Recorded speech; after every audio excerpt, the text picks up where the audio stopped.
sporadic in April, but it does in May. We don't have kids, do we? No. No good news. I mean, no. We usually do good news at the business meetings. I think it wait.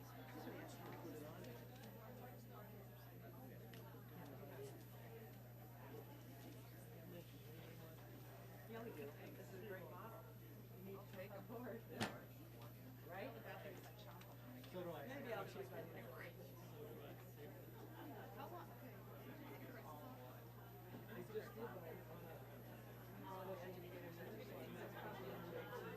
Oh, bless you. Bless you. Bless you.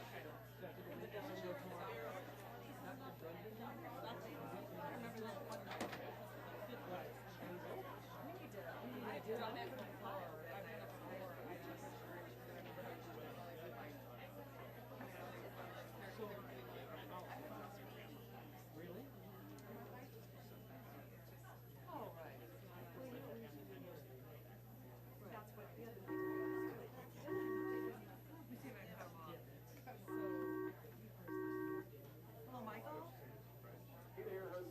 Oh, we're great. I will ask, if you just wait a couple of minutes, I'm going to ask the board's permission, because you're at work, to include you in open session, because we've just come in a couple of minutes early. And I am also going to ask for a motion to change.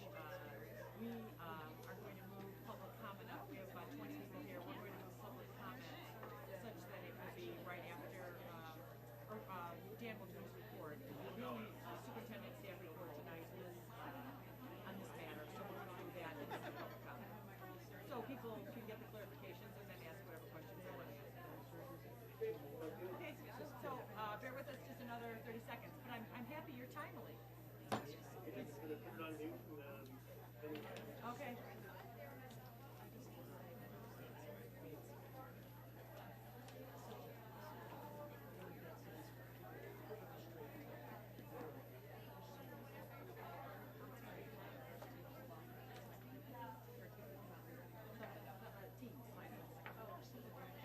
In the teens.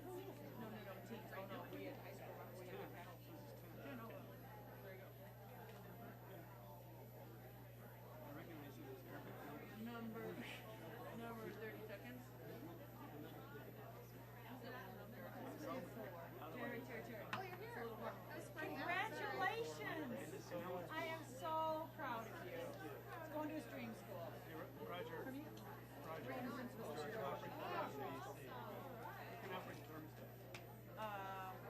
Okay, guys, you ready? Can I have this with you?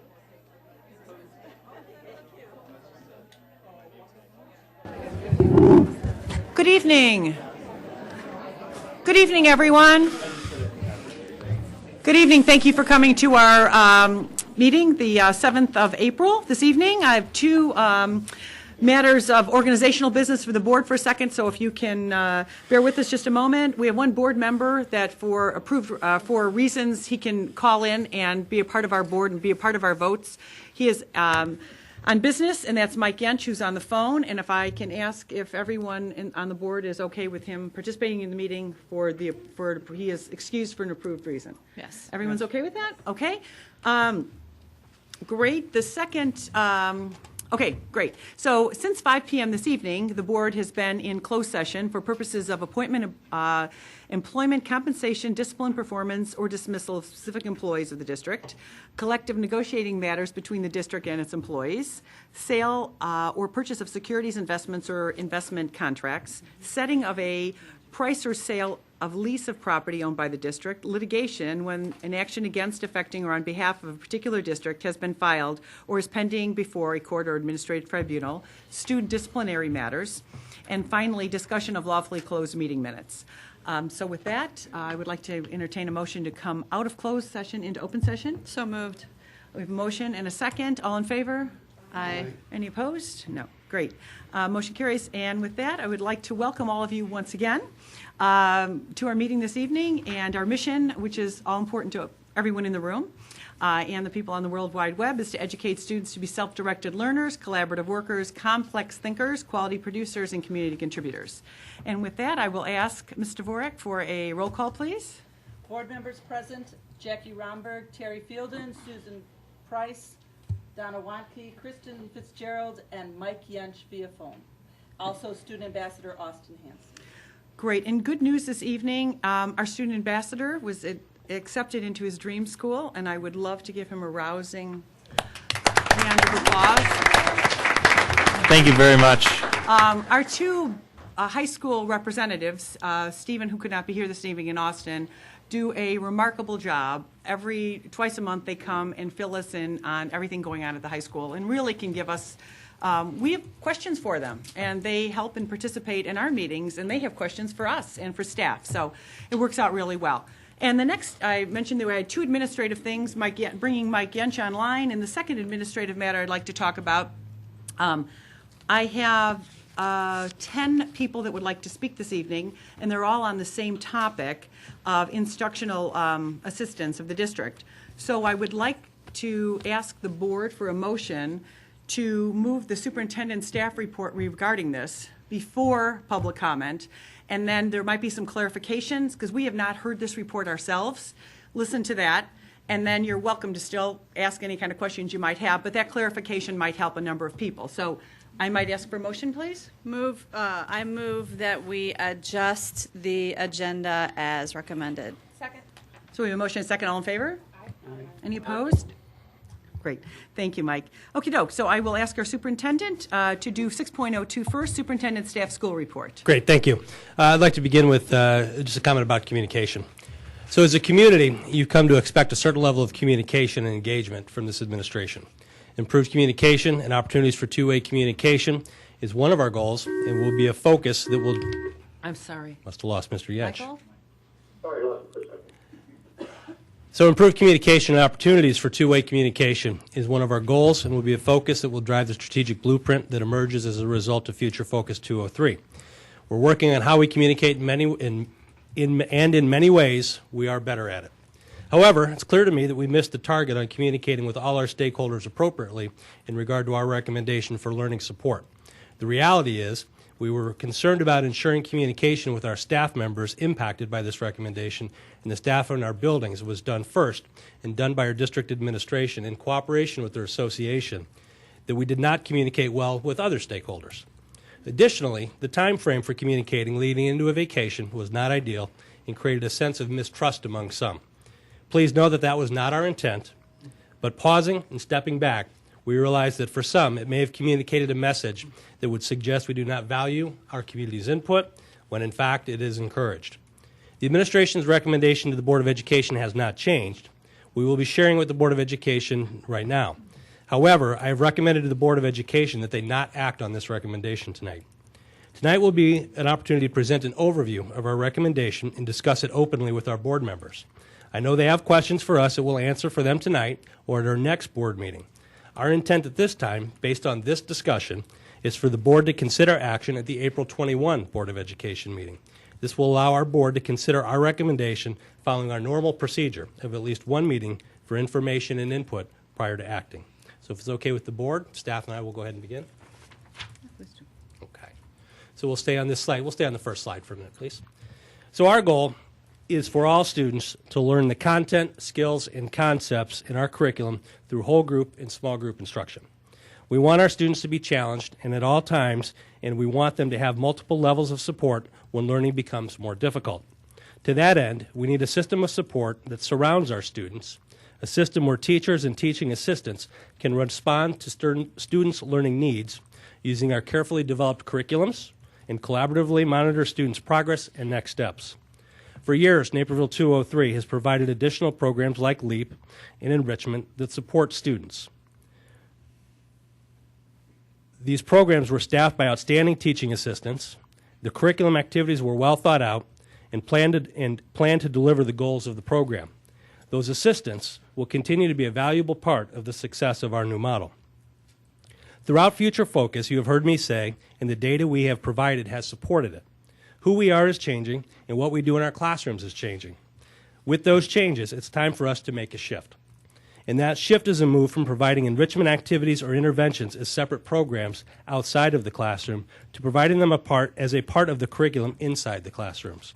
The shift involves the following moves supported by best practice. A shift from the idea of providing a program of instruction that is separate and different from the core curriculum, and instruction to providing instructional support that is closely connected to the core curriculum. There has been a multitude of research on intervention and enrichment since the advent of RTI in 2006 that has taught us that our first action should be to provide students with more time, intensity, and depth or acceleration in the core curriculum. Our second move should be instruction that targets specific aspects of that core curriculum. Our final move, if needed, is a different instructional program. A shift from a separate cadre of assistants for the range of differentiation needs to assistants and teachers meeting the range of needs as they naturally occur. In our new model, teachers are key planners and developers of differentiation. In the planning, decisions will be made as to whether a teacher or an assistant is the best person to support students' needs for enrichment or intervention. A shift from isolation to collaboration. With our prior use of instructional assistants, the assistants were important members of a specific group. In our new design, the instructional assistants become an important member of the grade level team and participate in instructional planning and data review as a member of the grade level team. Our outcomes for this evening, for this presentation, providing you with a brief history of the learning support. We can go to the next slide, Taryn. We will provide you with an overview of our recommendation for learning support moving forward, and we'll begin with Assistant Superintendent for Elementary Education, Kitty Ryan. Turn on my mic. Thank you, Mr. Bridges. I'm going to talk a little bit about the history of LEAP and the history of enrichment in our district. So if we go to the next slide, please. These are some of the highlights of the history of LEAP. And what I want to tell you is that LEAP was introduced 25 years ago as a way to meet the needs of students who didn't qualify for reading support or special education services. And 25 years ago, it was cutting edge. Reading instruction at that time was being delivered whole group, one text. The next, and so LEAP was a very important part of supporting that curriculum. The next iteration of curriculum was also carefully researched and rolled out more than 12 years ago. It was built on current thinking about balanced literacy and reading strategies. Again, well thought out and part of a tradition of strong curriculum and instruction that is and remains such an important part of who District 203 is. This approach did have some gaps. Namely, it lacked a strong word study component and vocabulary strand, and LEAP again was able to fill in the gaps for a limited number of students. The most current iteration of the literacy curriculum is very much a part of the strong District 203 tradition, and like its predecessors, it's based on current research and adds a strong word study and vocabulary component across all primary grades.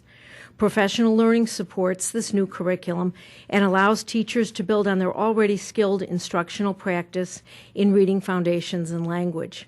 Students will be well served in every classroom taught by certified teachers with this integrated support model.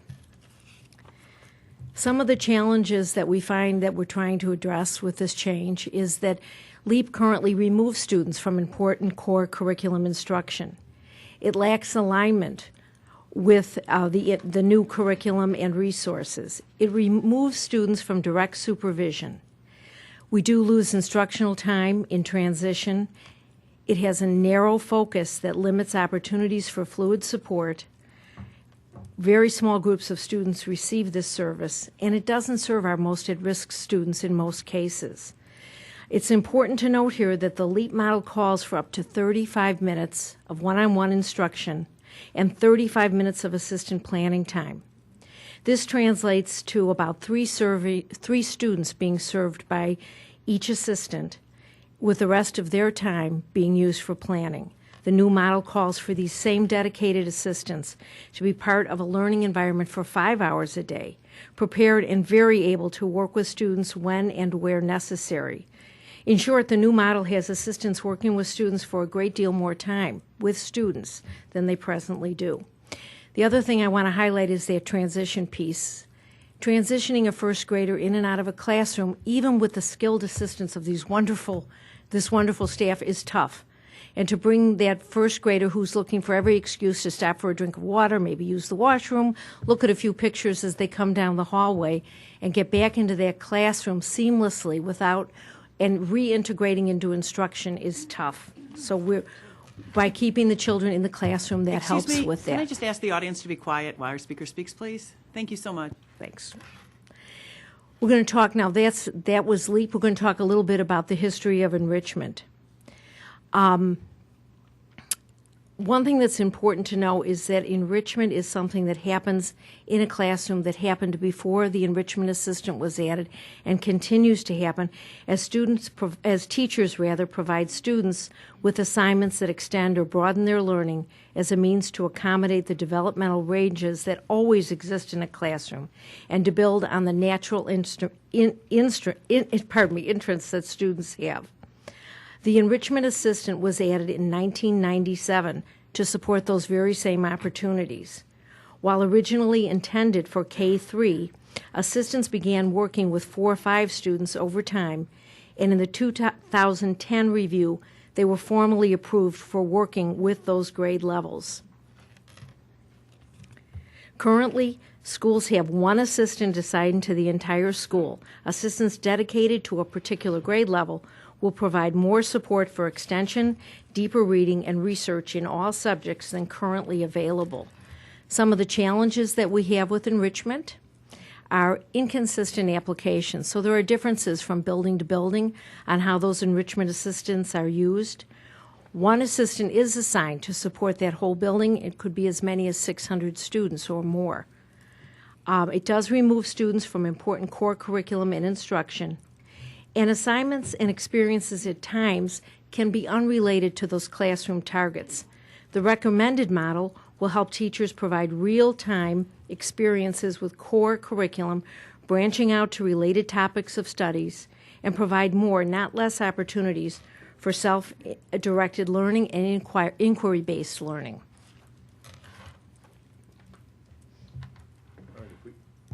If we could go to the next slide.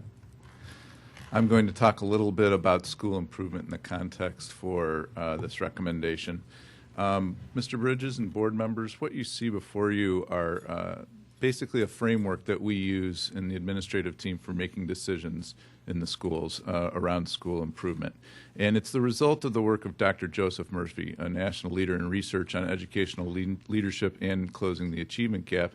And the leadership team here has worked directly with Dr. Murphy, and it was that collaboration that identified the system of practice you see represented on the left of the screen and the laws of school improvement, as we call them, listed on the right.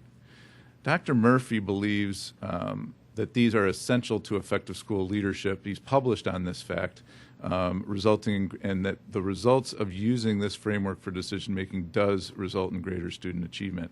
I'd just like to highlight a few items that are up there, especially because they do play a role in our decision making every day.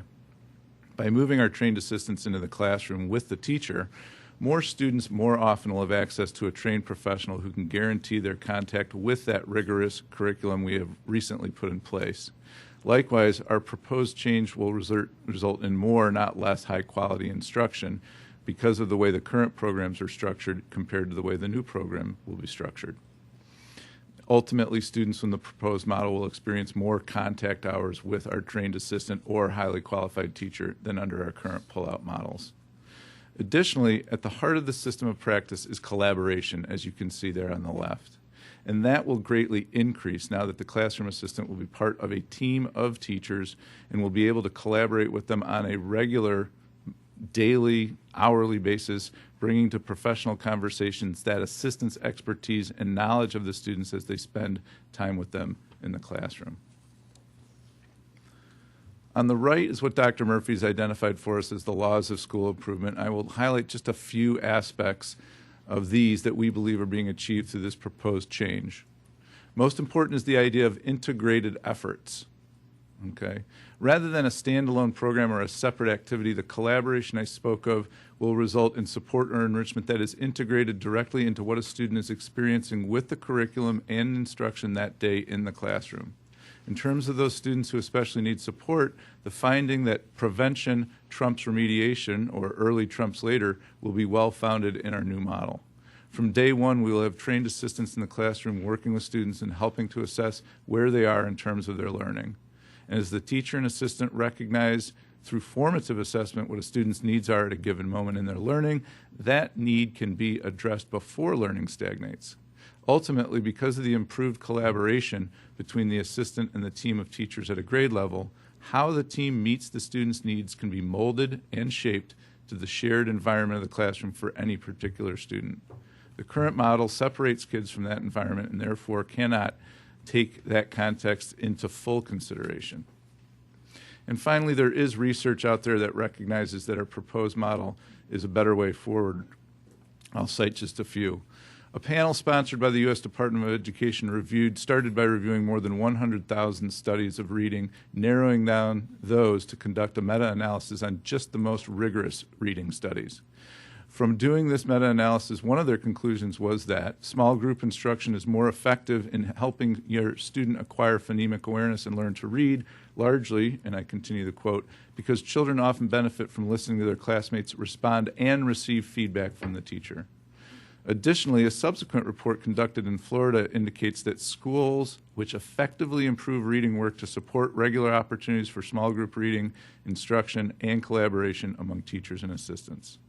And finally, in an article by Frattura and Capper in the Journal of Council of Exceptional Children, they identify what they call an integrated comprehensive service delivery model, which recommends that, quote, support staff and general ed teachers work collaboratively to bring appropriate instructional supports to each child in integrated school and community environments. And they cite O'Neill and Kozemius, who recommend these collaborative teams, quote, focus on student learning at the site, in other words, the classroom level. So the question then becomes, why now? Why is now the right time to review our support systems? Throughout the Future Focus 203 community engagement process, we talked about our students and how their needs have changed. Our student population has changed significantly over the past decade. In addition to changes we see in our student population, the curriculum in our classrooms is different than it was 25 years ago, 10 years ago, or even last year. In May 2013, during one of our Future Focus 203 sessions focused on programs of study, participants at both sessions commented on the need for the district to refresh both early reading intervention and enrichment. A review of the verbatim documents from those sessions showed that in the elementary refresh category, most tables addressed either one or the other or both. And rationale identified by the participants included, stop doing this as a pullout, provide more push-in support by supporting students in the classroom. We're operating on an old school model. Too subjective, should be integrated for all students. And all subject areas are in need of this opportunity with current resources and done within each classroom. Our recommended model for service will address those needs by better aligning support services with how we are teaching our students in our classrooms. And Jane Willard, our Director of Curriculum, will now talk about the changes occurring in our math curriculum and literacy curriculum. This year, we implemented new math curriculum in all grades. At the beginning of the 2014 school year, we will also be implementing new literacy in grades 1 through 8. Both math and literacy curriculums provide teachers with a clear progression of learning that will allow them to accurately differentiate based on student needs and also using student data.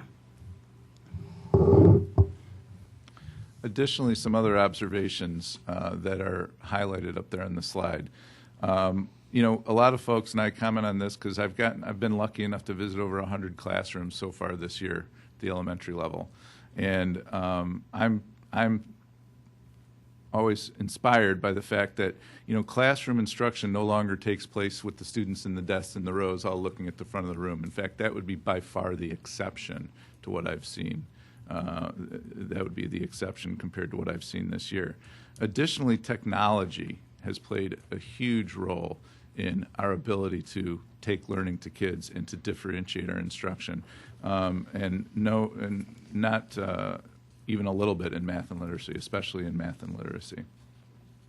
And this is only going to be enhanced by having another trained adult in the classroom who can work with the teacher to identify and help those technologies be implemented at the right time in the right place with kids.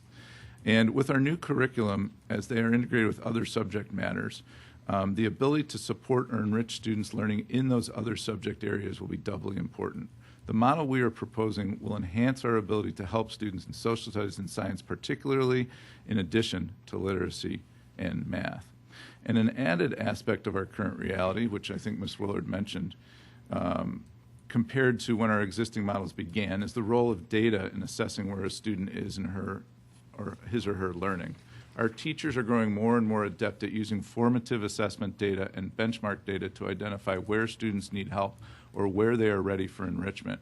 Formative assessment occurs in the classroom and in such a way that kids can benefit if an assistant is there to immediately work with an individual student or a group of students based on feedback a teacher is gathering or that assistant's gathering. Finally, another emerging model that we are now familiar with is all-day kindergarten. It is changing the face of learning in our early grades in Naperville, and Tim Waringa is going to share some early data on that. This year we have implemented the new universal reading assessment called Fontes and Pinnell as a replacement for the Rigby assessment. Each student meets with the teacher one-on-one to read level readers and answer questions concerning the reading. Thanks. We give the assessments in grades kindergarten through 5th grade. The students can reach levels A through Z on the assessment. At the kindergarten level, if a student is a pre-reader, they do not get a letter on the scale. Students were assessed at the beginning of the year and in December. The table shows the percentage of students in the all-day and half-day kindergarten programs who grew either 0, 1, 2, 3, 4, or 5 levels. In the blue is the half-day program, and in the red is the full-day program. With the implementation of our all-day kindergarten program, we are beginning to see some separation in both growth and achievement scores when compared to the half-day kindergarten program. While our students are doing well in our half-day program, our full-day students appear to be growing at a faster pace. We expect more students over time to be reading at grade level, which will decrease the need for intensive interventions.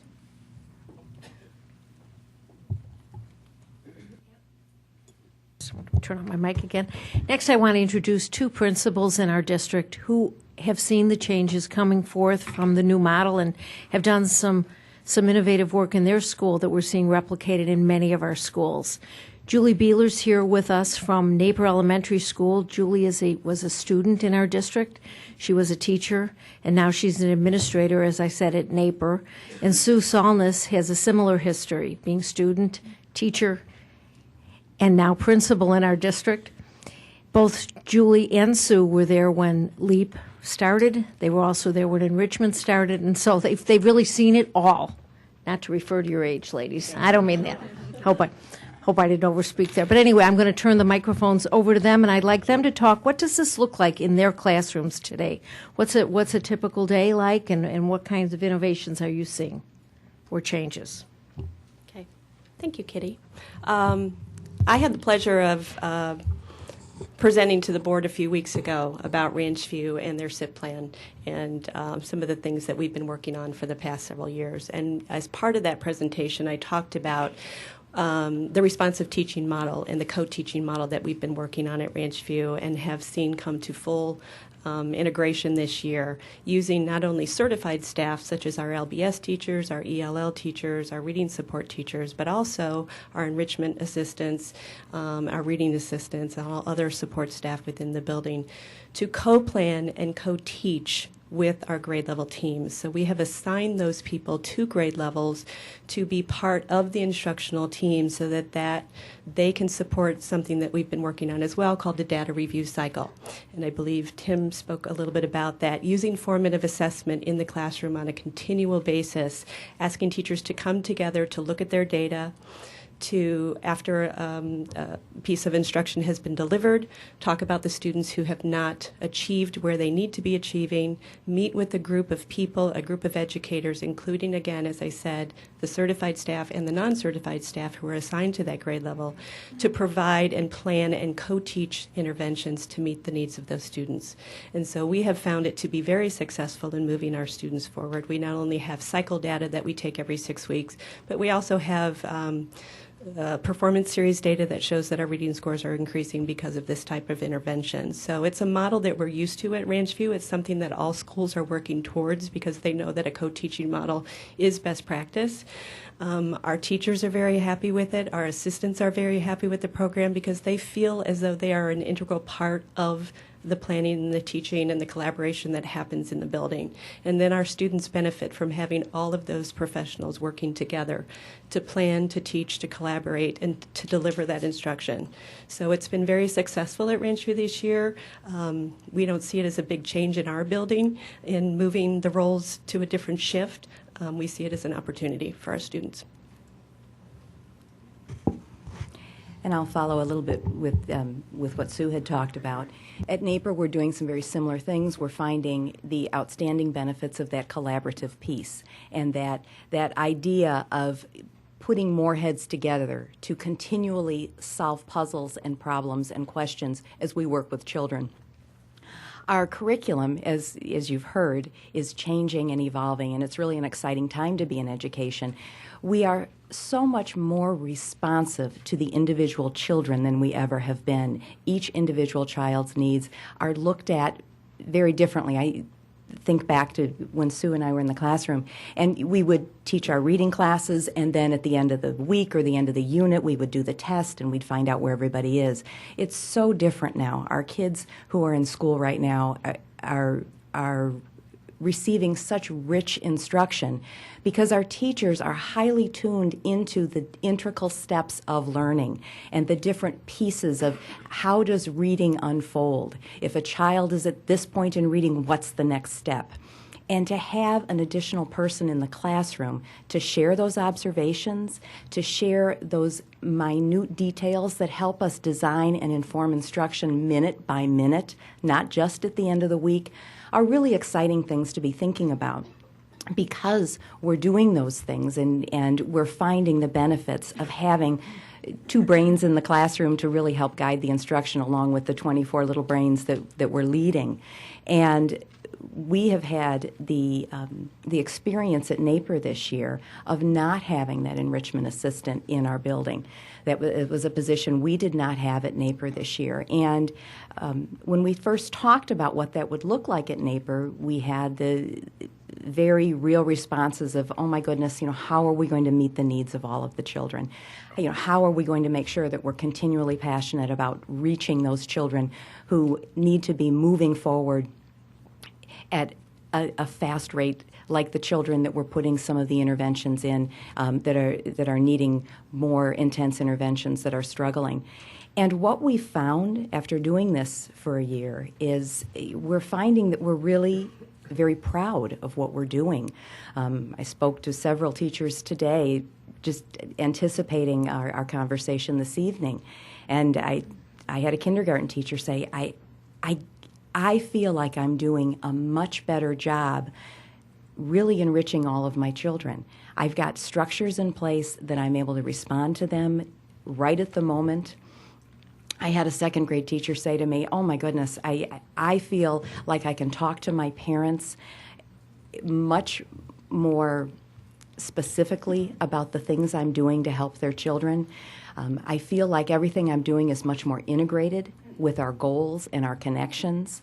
Now, working without that additional enrichment assistant in our building has allowed us to try some different things. If a classroom teacher has needed another pair of hands to help them deliver a unit, just like over at Ranchview, we have put another person in that classroom for that period of time. What we're finding with our new curriculum and the way that we're moving forward in being much more responsive to the children at the moment, we're finding that the adults who are involved with children are much more mobile. They're crossing roles.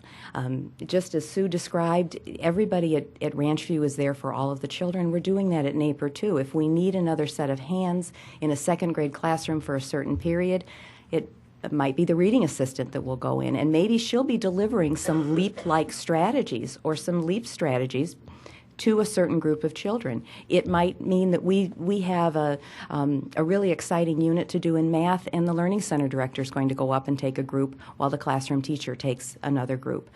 So what we're finding after a little bit of angst and a little bit of nervousness at the beginning of the year, we're finding that we're very, very pleased with the rich environment that we're able to provide for our children, and we're very happy with the progress that the children are making in their extensions when we talk about enriching children. the LEAP position, I'll briefly talk about that too, with the experiences that we've seen with having our different staff members work together as a whole group and moving and collaborating differently. We're feeling sorry that our LEAP people have been left out of that. I have outstanding, very talented LEAP tutors at Napier School. They're absolutely wonderful.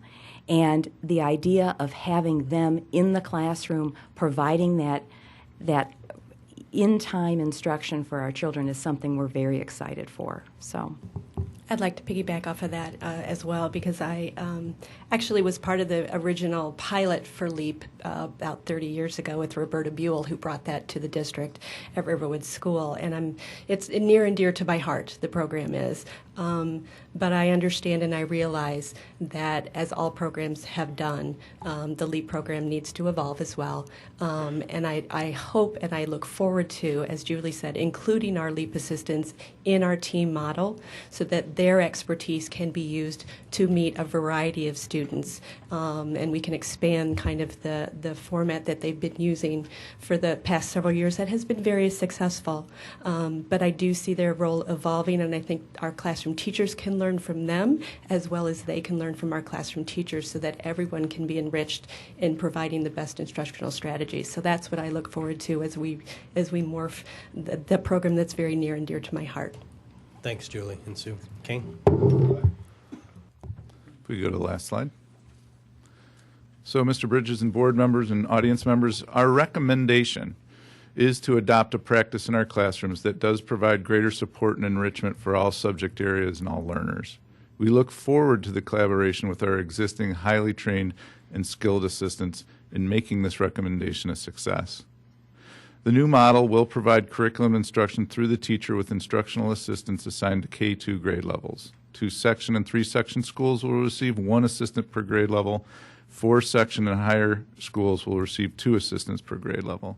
Because of the way the work is structured in the new model compared to the current model, there should be an actual increase in adult student contact hours going forward. Also, classrooms will continue to receive enrollment assistance, ELL assistance, and special education assistance in accordance with current practice. Our new instructional assistants will be trained on how to best work with teachers and students in the classroom to meet student needs, and the teachers will come to have a better understanding of how to best use the expertise that those assistants bring to the classroom. But we will also move forward to train every assistant in a fashion more similar to this. The new model will increase teachers' ability to immediately identify when and how to modify curriculum or instruction, and to collaborate with other teachers on their team and with the grade level assistant to implement those modifications. We will evaluate through a number of means, but among them would be our Fontenay and Pinnell scores and our ISEL scores. On these, we are looking for what we would call independence with standards and things like reading level numeracy.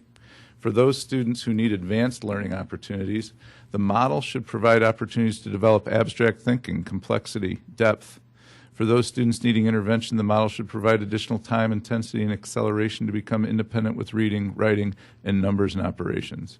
In short, the model will be evaluated through the current assessment measures for K2 students within the balanced assessment system, self-reporting and observational data on collaborative planning, and whether the needs for intervention and advanced learner support are met. There have been specific questions about enrichment for students in grades 3 through 5, and I've asked Ms. Willard to speak specifically about grades 4 and 5. When we think about grades 4 and 5 and the enrichment model right now, our students, our most academically talented students, are being serviced through honors math and PI. So when we think about the students, it's a different tier of students that are receiving services currently right now with enrichment. Those students can absolutely be serviced within our classroom environment through differentiation and with new curriculum and the progressions of learning that teachers will have available to them.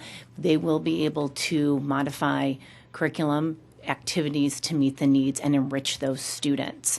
Right now in 3rd grade, our students through math are being serviced in honors math. So those are where the 3rd grade students are absolutely getting services through honors. Okay. Clearly, we believe that the dynamics are changing and how students will enter third grade will change in a positive way as a result of what we are proposing tonight. We believe needs related to all subject areas will change, and that support and enrichment might look different as a result of what we are proposing for K2, especially since we will now have more contact hours in K2 between trained adults and kids. However, it is right, based on questions we've received, that we come back with a clearer idea of how we might meet those changing needs. In grades 3, as a result of recent feedback from principals and other stakeholders, our plan is to determine what we think more specifically the students' needs will be in grade 3, particularly, and return to the board to identify the best way to meet those specific enrichment needs in grade 3. In short, our recommendation calls for getting the support in the classroom and aligning it with our curriculum. This will allow us to stop providing learning activities that are incongruent to the learning progressions in the curriculum or not connected to the curriculum. Ultimately, our goal is for all students to learn the content, skills, and concepts in our curriculum through whole group and small group instruction. We want our students to be challenged at all times. We want them to have multiple levels of support when learning does become difficult for them. And we're confident that this recommendation will help our students be even more successful. So at this time, the staff and I will entertain questions from the board. Questions, comments? Sorry. Questions and comments from the board? Kristen? First, I want to express my appreciation to Dan for the change to allow this to be considered in more of our regular order. I think we do our best work when we're able to have the time for adequate questions and the research. And I think given the timing with spring break, I think it was the right move to give our community more time to understand and process this proposed change. From the outset, I want to express my appreciation to the staff, many of whom are here, for the outstanding job that they've done for the children of this district. And I say that both as a board member and as a parent. My own students have benefited from LEAP as well as enrichment, as have many children in the district. I also want to express my great appreciation to our community for all of their calls and their emails and their conversations about this issue. It is an issue of great magnitude, and I'm so glad that our community, who are all expressing great support and passion for our children, is the community that we are in. We are so lucky to have this community where everyone really does care.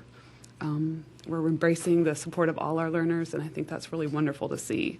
And I know that our educational administrators, from the superintendent to the principals and everyone else who's been involved in this process, just as deeply share the passion for the students of this district.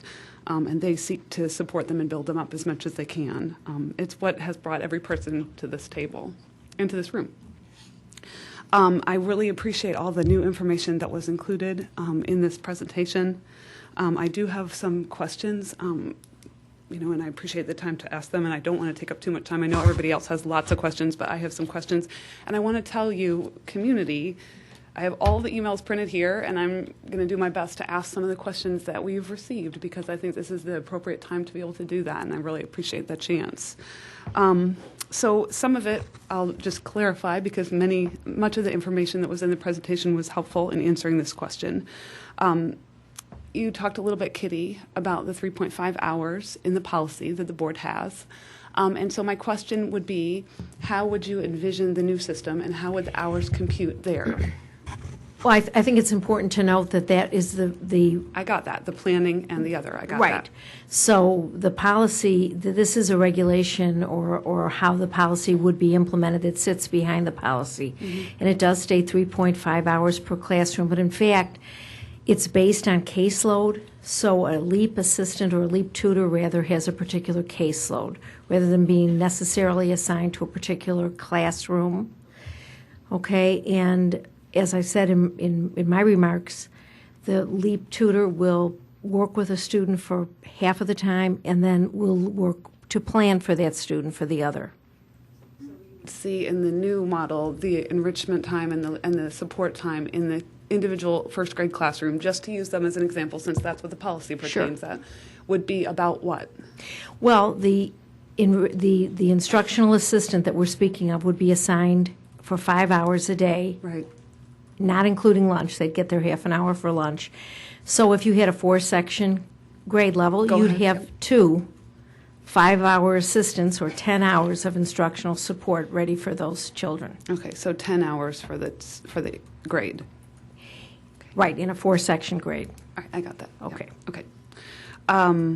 Would you expect then that your additional assistance that you might have due to classroom size would also add to that, or how would that work, and how would those two work in relationship?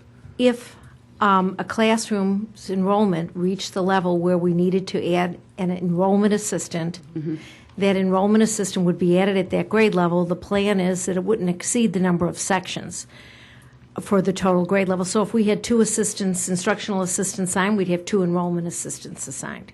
And how would those enrollment assistants be trained? Would they be trained similarly so that they were able, so if you had 2 instructional and 2 enrollment, then you'd have 4, which would be 5 Correct. hours per classroom. Correct. And so those assistants would be trained in a similar fashion. A concern that's been raised by many parents is that students who are in need of LEAP services might be distractible, they might be embarrassed. And so my question is, how will this new system work for these students? Will you be able to have the flexibility that if someone needs to go to the library, or if someone needs Sure. that individual, Sure. that they're able to do that? You know, first graders by their nature are hugely distractible, and first grade teachers are very skilled at working with those very young students to help them to learn strategies to kind of block out distractions. But there are some students, frankly, who need more support than others. And certainly, if necessary, those students would be taken out of the classroom and worked with on a one-on-one basis. When we talk about the model, it's important to know that the model is flexible about where that happens. So once a child was determined, let's take this child out and work with him for 10 or 15 minutes on a particular skill, that certainly could happen. But the ultimate goal is to help that youngster overcome that distractibility and to be in that classroom as much as possible. That's the goal. And to scaffold him back into that classroom is the aim. But we're not suggesting that this would mean that you always have to be in the classroom. Absolutely they would have not. the flexibility if they needed Absolutely to. not. It's classroom directed, but not necessarily always classroom placed. And that shy student, similarly, you know, 35, remember we're talking about a LEAP session that could be as much as 35 minutes per day. So that shy child needs to negotiate his environment for the rest of the time. And a teacher has a lot of strategies to use to desensitize him to that so that he or she becomes more confident, build in successes, again, scaffold the way into success for that child. Thank you very much. Kane, thank you for reviewing the research. I know that's been a real strength for the school improvement teams to utilize research to guide and direct, and I would love to have you provide that research if you could to the board so that we could review it. I have a couple questions about enrichment and differentiation as well. So I'm wondering, in terms of the enrichment assistants or the instructional assistants doing both the enrichment and the support, what do you believe is the strength or weaknesses of that? And were you to be in a situation where a grade level determined we wanted to use this one to do the enrichment side and this one to do the support side, would that be okay, or how? This is a flexible model. It would be okay. I'd like to give Julie Beeler an opportunity to respond to this, and she's in the field doing it as recently as today. That's a really good question. One of the things that is really important to note is, if I can take you there for a minute, to take you to a first or a second grade classroom. It's so different than when all of us have been in the classroom. Some of you are much more recent than I.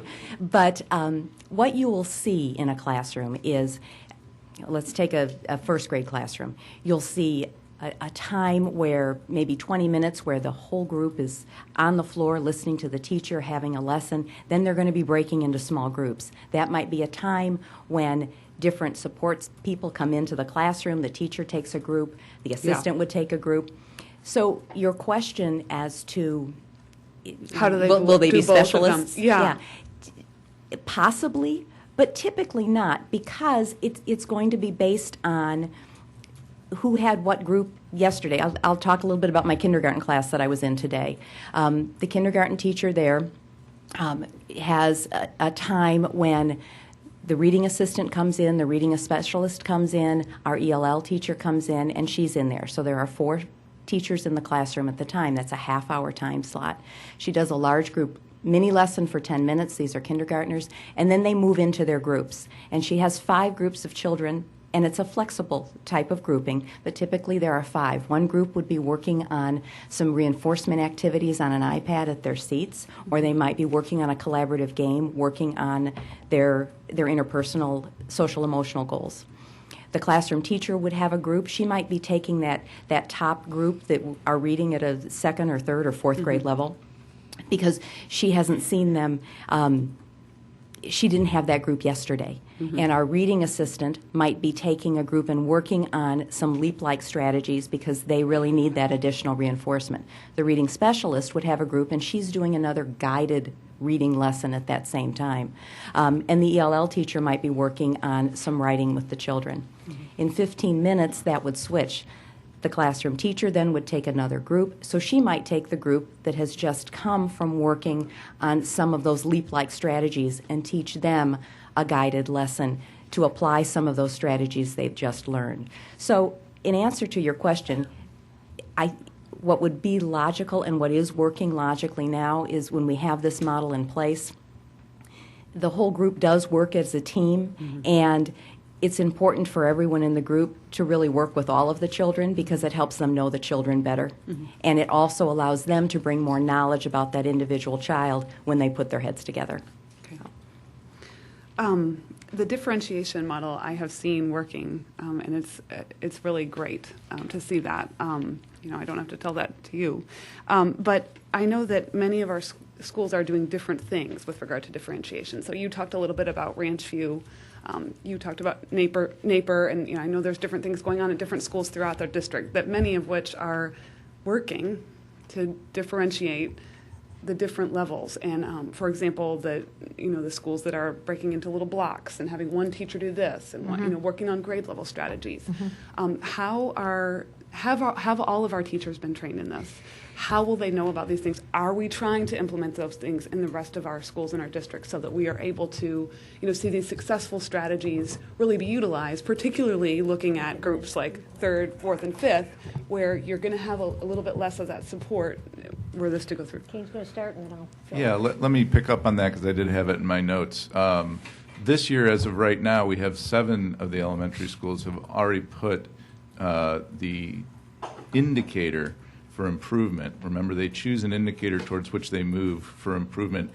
7 of them already have differentiation of instruction as a goal for their entire staff. And what that means is then they are working through their professional development and learning on institute days and in groups on that learning this year. We anticipate that number will increase. Remember, that was done as a result of assessing where they were on that indicator to begin with. So that's where they are right now. 7 of the elementaries right now. We anticipate more in the coming years, Rising Star plan development. And I think it's also important to note here that all of our schools are very, very invested in this strategy and are moving towards it as we integrate professional learning communities in a very meaningful way into the practice in all of our schools. You know that our learning support coaches are working on I think a weekly basis to train for implementing those professional learning communities and the use of differentiation in their schools.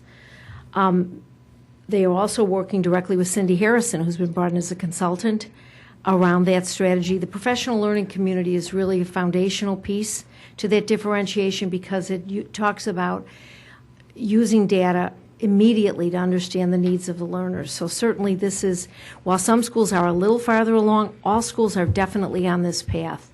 And so we will continue to see them become more and more skilled with this. And do you have supports within the schools that help to support teachers that are struggling, particularly in a large class?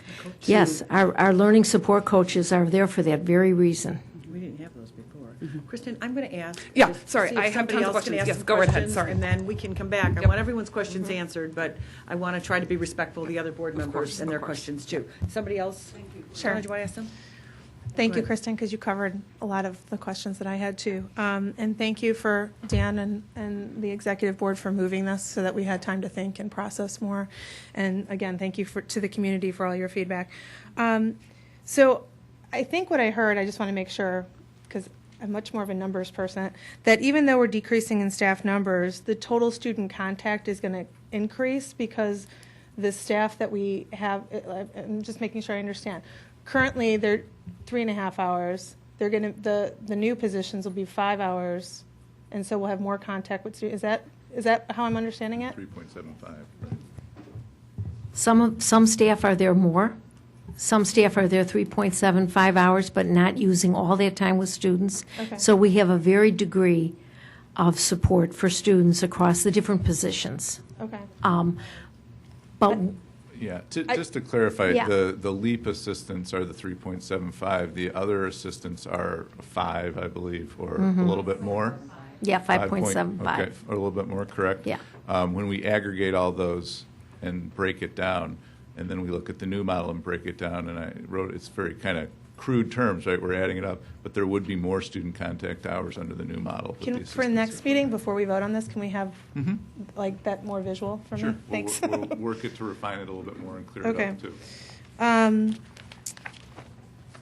So I guess I understand that at the K2 because you have the instructional assistants there, but we are losing a person from 3.5. So, and I heard that we're going to put some more thought into third grade, but Just to clarify that, though, we're not losing a whole person from just Right. 3.5. right, you're probably losing a half a person, a half Yeah, of the that enrichment enrichment person was all the way didn't know K5. that. So, We use it. but Yeah, now but I you're get it. absolutely right in bringing up the point that Yeah. we do. not a need- half. Julie, can you maybe, Julie or Sue, yeah, can why you is speak to not that a half? little bit, please? 'Cause to me, that seems like a half. It does. It makes sense, doesn't it? Typically, in most all the buildings, the enrichment assistants really focus on that primary because of what Jane had talked about, that our PI classes, we identify children for a little bit more formal type of acceleration when they hit that 9-year-old age, that 10-year-old age, because of brain development. And so typically the majority of the enrichment time is spent more at the primary levels. What you'll find in some buildings is there might be a fourth grade class or a couple fourth grade classes that might have one time slot a week where they send a small group of children to work with an assistant. Or you might have a fifth grade, but that is far less typical, wouldn't you say, Sue? It's much more focused at the primary level. Right. From our experience in our building, we have a great number of kids who go out, luckily for PI and honors math in the 4th and 5th grade classrooms. So typically we have left in the classrooms maybe 12 students. And so we tend not to put our enrichment assistant in that classroom and ask the teachers to collaborate to provide that enrichment support and sharing children between the grade levels because they have so few students. And we use our enrichment assistants down at the primary grades where they don't have those children leaving the classroom to help support the enrichment in those levels. So, as Julie said, the majority of their time is spent in the primary classrooms. I would say it's about 70-30 primary and intermediate. But third grade is still going to, because we don't have PI in third grade. So Right. that's what we're Primary. still I'm considering counting third looking grade at? as primary. Okay. Right. Okay. So I'm also hearing that with the flexibility of this, that if you have a student who's really in need of something similar to the LEAP program, that instructional assistant would be able to do a one-on-one pull-out if that's what the student's need is. Is that correct? Yes, Mrs. Wanke, that's correct. But also remember that we'll still have the LBS assistant or LBS teacher. We'll have an LBS assistant. We'll have an ELL assistant. So this is not the only support that's available for our neediest students. Okay. And then I think Kristen covered a lot of my questions, so thank you. Questions? Comments?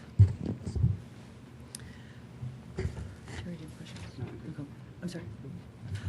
One comment I guess I wanted to bring up as I looked at this, it became, as I've been in my adopted schools, and seen my kids went through K through 12 in this district as well, and I can't believe how the schools are different. The classrooms are different now. The high school's different, and my kids aren't that old.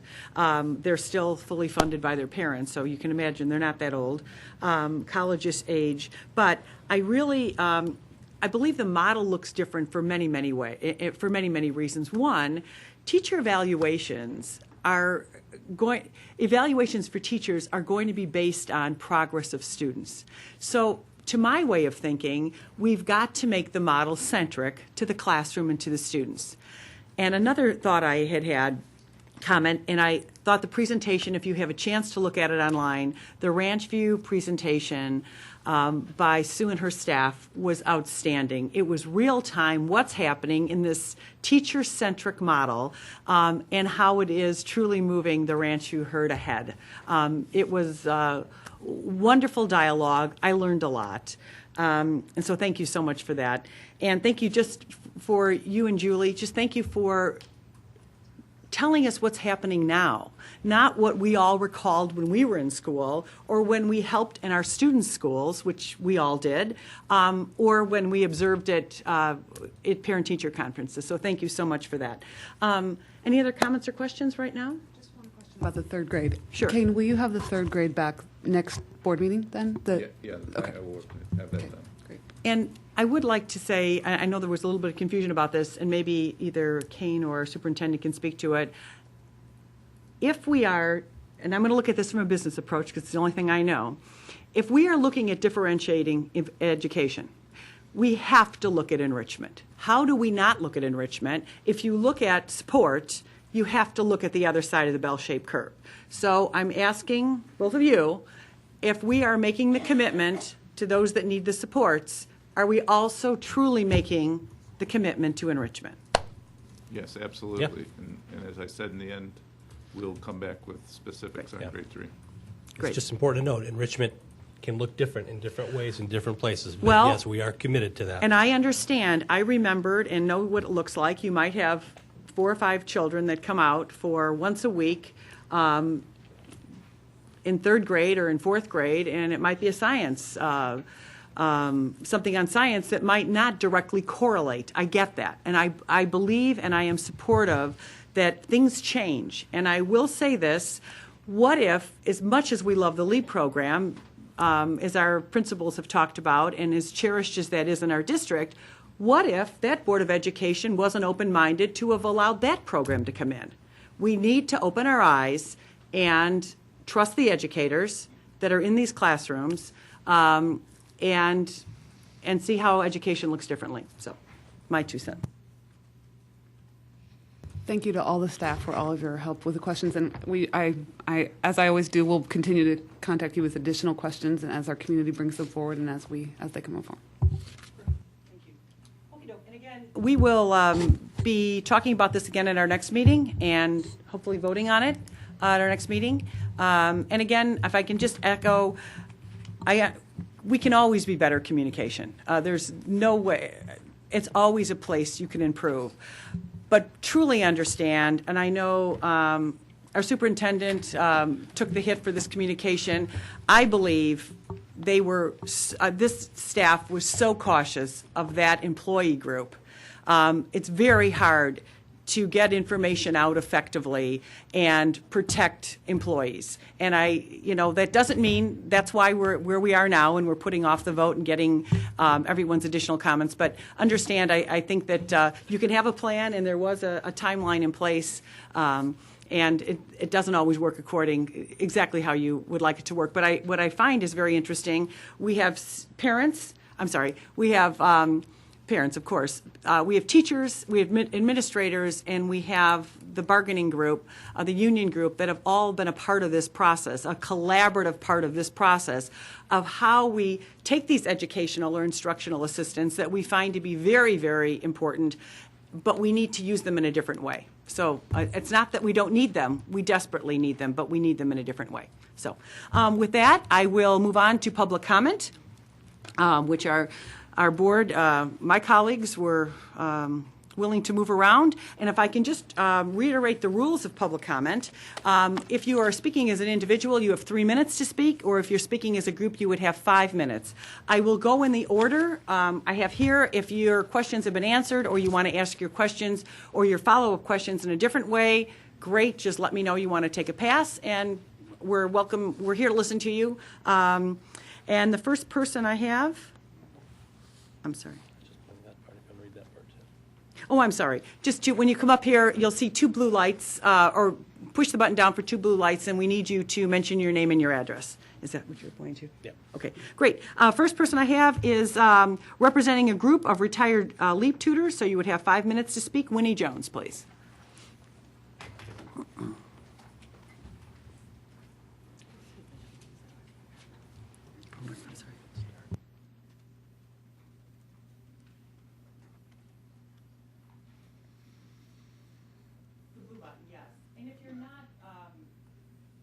At our meetings or you don't do them online all the time, you'll know that public comment is truly you are commenting to us.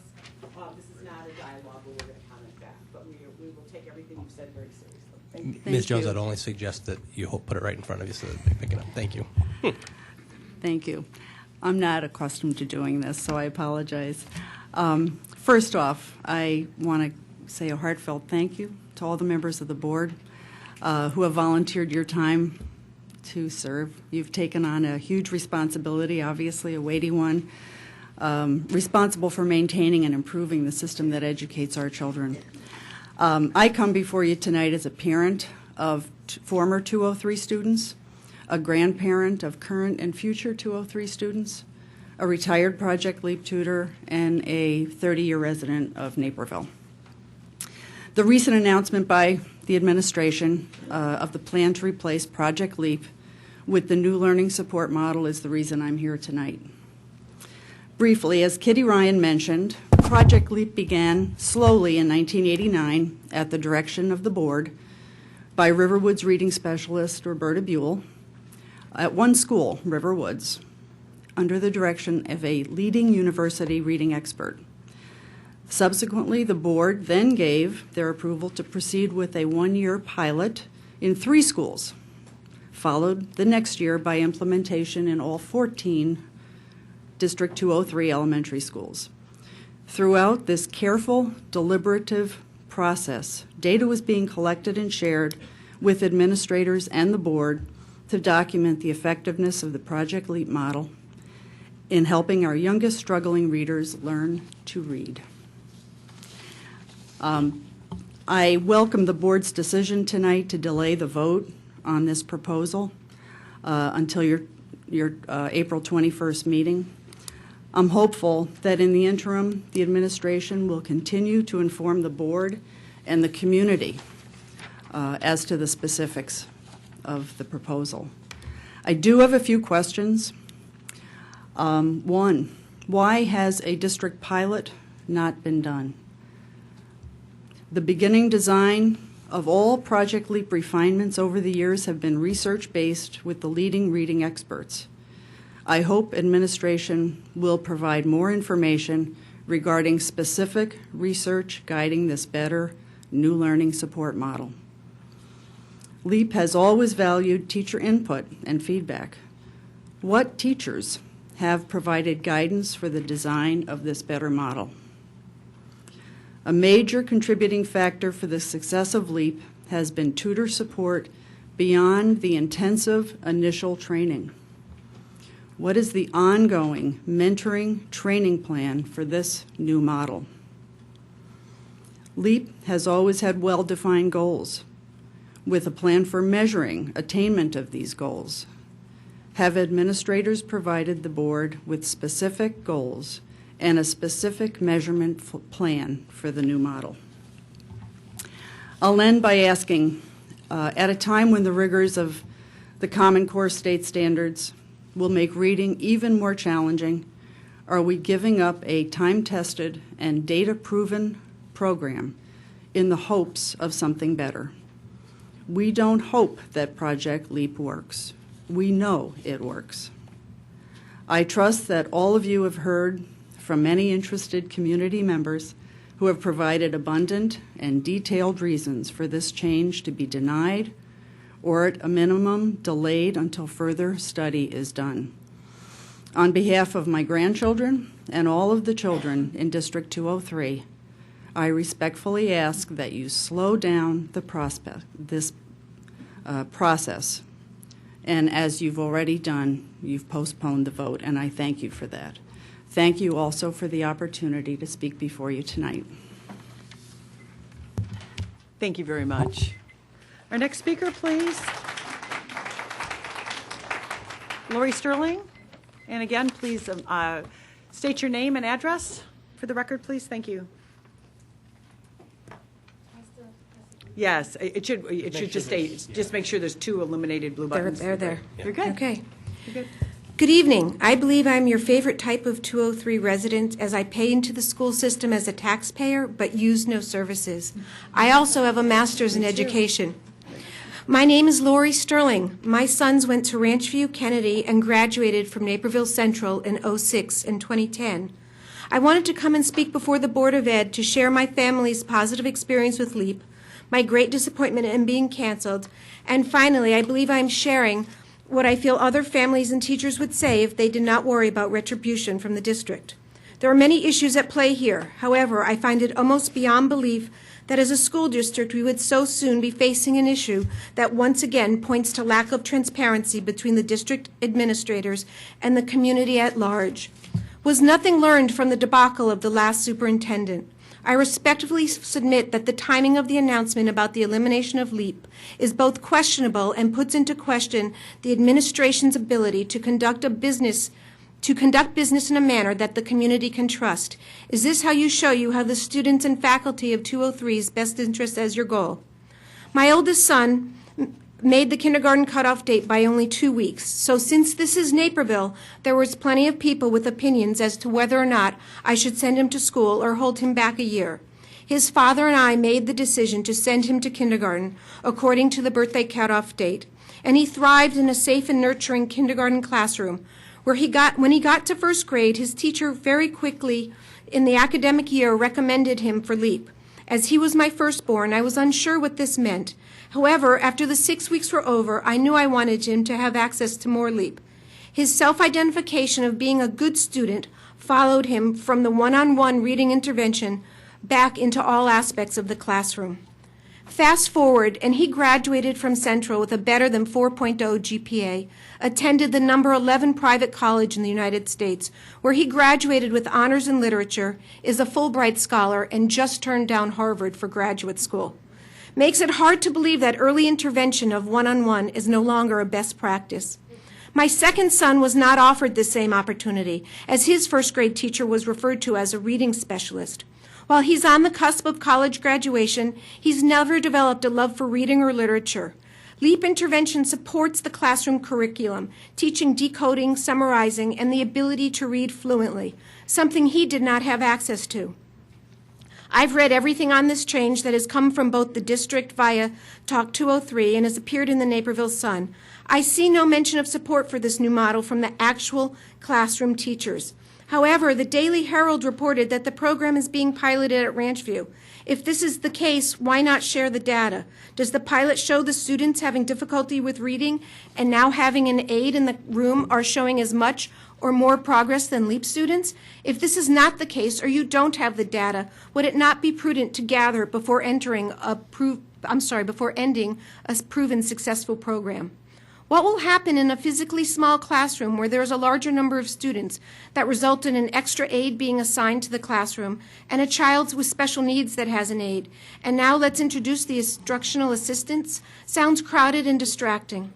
I failed to see how canceling Title I math and reading programs and now LEAP and enrichment make 203 a world-class educational environment. Educators in other districts used to refer to us as Google, and now they just call us Adele. That's my 3 minutes.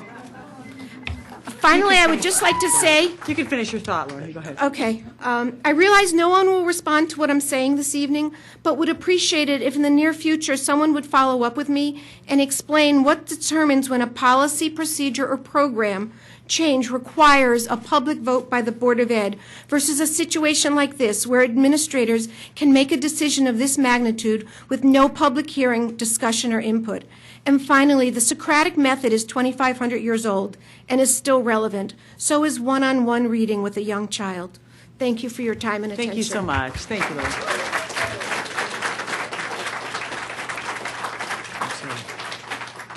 Sharon Bitzer, am I pronouncing that correctly? And Sharon, you're speaking on behalf of yourself. So 3 minutes, please. I'm sorry? The LEAP program. The LEAP program. Right. Yeah, I understand. But you're not speaking for a group, is what I meant. 3 minutes, please. And if you could state your name and address, please. There's two, you see the blue lights on? Should be a blue light right above the button right there. Maybe we'll just invite our speakers when we get this on. We'll just leave it on. Don't turn it off, right. There you go. Yeah, yeah. Is it on? Do you see the blue lights now? Yeah, the blue light's on. Great. If you'll move just a little bit closer. Pardon, closer? My name is Sharon Bitzer. I live at 2222. There it is. Thank you. My name is Sharon Bitzer. I live at 2222 Allegheny Drive. And I would, too, like to thank the board for their dedication to District 203 children. And I hope the board can take some time before the vote on the 21st to look into the situation and really kind of get some more information about the Project LEAP program. I'm speaking to you as a Naperville resident of 37 years whose 2 children attended District 203 schools and as someone who knows the LEAP program. For I was a LEAP tutor and a LEAP support leader for 20 years before retiring. I only have time to address some of the information the district has presented to you, the board, and to the public. Number 1, according to the district homepage, Project LEAP's one-on-one early reading intervention is outdated. Well, not according to Dr. Robert Slavin. He did a study of various reading interventions and in a recent article concluded that one-on-one instruction by paraprofessionals is not outdated and that substantial gains can be made with one-on-one instruction. Dr. Slavin, along with Dr. Rebecca Barr, were hired by the district to perform an external evaluation of the LEAP program in its early years and concluded that it was an effective first grade one-on-one literacy intervention, cost-effective in the long run, and unusual for its ongoing collection and use of data to refine and improve this program, and this continues today. Their recommendation was to consider ways to provide services to kindergarten students at risk. As a response to this, K-LEAP was developed, and about 8 years later, Early Start was added. In testament to the K-LEAP model, it was purchased by McGraw-Hill for purchase worldwide. Number 2, PSA administration claims LEAP does not align with Common Core. This is false. The LEAP program follows the first grade foundational skills to the letter, and the K-LEAP model includes 2 additional skills not addressed in the kindergarten Common Core standards. Number 3, PSA administration also claims that the students are pulled from the classroom and miss out on whatever core curriculum was taught during that time.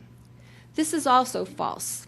From what I know, LEAP students do not miss core instruction. They are pulled for LEAP during their class-independent practice time. LEAP is a much more constructive use of that time. LEAP was developed to give short-term, heavily research-based intervention, and just as important, to improve the progress of the class as a whole. There are studies that show that the number of needy children in a class, combined with the severity of the need of those students, can impact the progress of the class as a whole. Reading is the foundation from which all other learning occurs. If children don't have a strong foundation in reading, how can we ever expect them to tackle other core areas of the curriculum? Project LEAP clearly provides that strong foundation. As has been done through LEAP's history, kindergarten and first grade teachers, reading specialists, K-LEAP and LEAP parents were again surveyed this past year regarding the LEAP program. And I've got files of all these surveys. And it's really not a surprise. Not one teacher or reading specialist wanted changes to the LEAP model. I mean, and you read some of these, and some of them you just want to cry. They're wonderful. I respectfully ask that you take this time before the vote on the 21st to look into the LEAP program.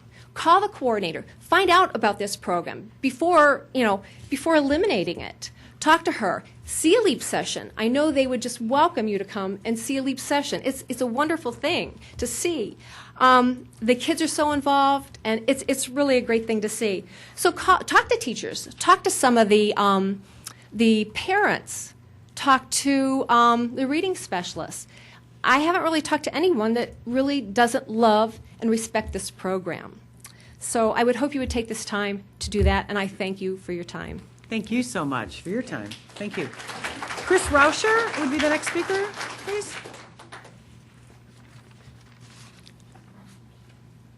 And hopefully we've left the speaker on. If you can just state your name and address, please. If not, it's Superintendent Bridges, President Romberg, members of the board. My name is Chris Rauscher. I live at 23W 405 Greenbrier Drive in Naperville. I spent 9 years in District 203 as assistant superintendent, and the district still remains, after all these years, very special to me. So I have a very fond place in my heart for the time I spent here and for the great people that work in the district. I now work for the American Institutes for Research and work with districts and state departments around the country, and I'm very involved with education today. I just want to take my time with the board to talk about reading. And when you talk about the mission of the district and what you hope students are able to do, that's all dependent upon reading and how well students can read. It's to the point now with our economy and our global society that if you can't read, you have real significant problems, to the point that people talk about reading being a civil right. And we know a lot about how students learn to read. And as we look at K-2 students, it's very specific skills that they have to learn in kindergarten, first grade, second grade. Reading level at the end of second grade is highly correlated with high school dropout rate, teenage pregnancy, and involvement in the juvenile justice system. Students who don't figure out how reading works by the end of second grade struggle typically throughout their whole school experience. The parent that shared that experience, you don't know the cause effect, but we know it's correlated. So I'm not saying there's causation, but I'm saying it's highly correlated. So learning to read is very, very important. It's probably the most important thing that a K-2 student does, because the gap gets wider the farther they go in the grades. So if we don't close that gap by the end of second grade, there's significant problems, to the point that several states around the country have made policy decisions, perhaps not the best policy decisions, but they've made policy decisions about retaining students in third grade who aren't reading where they need to be. The whole purpose of LEAP was very specific to, and it didn't intend to be all things to all people, it was very specific to, as was presented in the presentation, early is better than late. So it was very specific to students intervening, not remediation, because there's a significant difference between intervention and remediation. Very specifically designed to target students who were having problems at kindergarten, first, second grade level, intervene so that they no longer need assistance once they have the help that they need. So it was designed for a very specific purpose. It's made significant difference in the lives of many children. I moved from Naperville to Hinsdale and Palatine and replicated the program in both of those districts and have had increasingly the same kind of results. So it's a proven program. So it's not intended to be all these things that you're trying to do, but I don't want you to lose that special place that LEAP has and the special difference it's made in the district. So I appreciate your time and attention. Thank you. Thank you so much. Annie and Katie Abowd, I can't quite make out the... AU, okay. Please state your name and your address, please. We need another chair for... I'm going to sit and then I'll go away and she's going to talk. So Okay. Just really quick. So hi, my name is Katie Ayub. We live at 1524 Silver Maple Court in Naperville. I'm the mother of 2 District 203 kids. My 7th grader was in enrichment math in 5th grade, and the other is currently in 3rd grade enrichment math. She came with me tonight to share her earnest perspective on the importance of the program. She was not coerced, bribed. She came here to advocate for herself and to express her passion for her education. Here's Annie, age 8. Good. Enrichment math is a good learning experience. Hey, Annie, can I interrupt you for just 1 second? I'm sorry. The microphone bends down. If you would bend that down just a little bit. Thank you very much. Enrichment math is a great learning experience when I get to stretch my thinking more than in the classroom. I like being in a room where kids who kind of think the way I do. Mrs. Aiken makes the boring parts of math really fun. I look forward to going every week because I'm part of a group, and we get to share ideas and think harder. Also, when the district takes away enrichment and LEAP and puts them in a classroom, they will feel bad. For LEAP, the kids will feel embarrassed because the whole class will watch him or her struggle. He or she will be so embarrassed that they won't learn. For enrichment, they will feel foolish because they don't want to feel better than the class when they're not. They just they just learn differently. But the kids who get to enrichment might feel funny, and they don't want to get teased for being smart. I hope you see my point of view. Awesome. Thank you so much.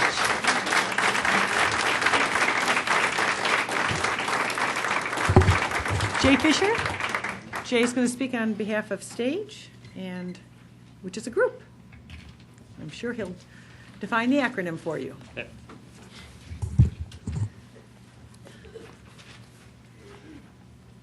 President Romberg, members of the board, staff, my name is Jay Fisher. I reside at 6554 Tealwood Drive in Lisle, and I'm here this evening in my capacity as president of STAGE. And STAGE stands for Supporters of Talented and Gifted Education. We are an organization of District 203 parents who provide educational programming for parents of gifted students and for the students themselves. The STAGE also advocates for children who are academically talented and or gifted. And STAGE had presented a multi-page list of questions to the board and the staff, and I had boiled down some of what I wanted to say, which I will now sort of change on the fly in response to the presentation that we heard. While the district does not consider elementary enrichment a gifted program, parents in District 203 certainly do. In fact, the majority of the board members of STAGE joined the organization the last time the district proposed changes to enrichment. We have also heard from many parents in the district who say that enrichment is their favorite part of the day for their children. Let me say that STAGE is not wedded to the current delivery mechanism for elementary enrichment in the district. However, there are questions with the district's proposal that we would like to see addressed. I will definitely go back and look at the discussion on the video from the SIP proposal from Ranchview. But one of the things we were wondering was what exactly specifically did it entail in terms of what Ranchview has done. Is it set up like the proposed program with instructional assistants for every 2 or 3 classrooms with no LEAP or enrichment assistants? And by what metrics was it evaluated to determine its success?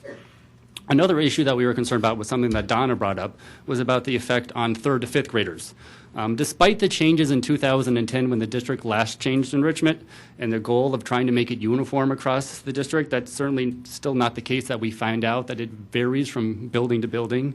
For instance, my 5th grader this fall was pulled out for science enrichment. And when my 8th grader was in 5th grade, he got pulled out for social studies enrichment.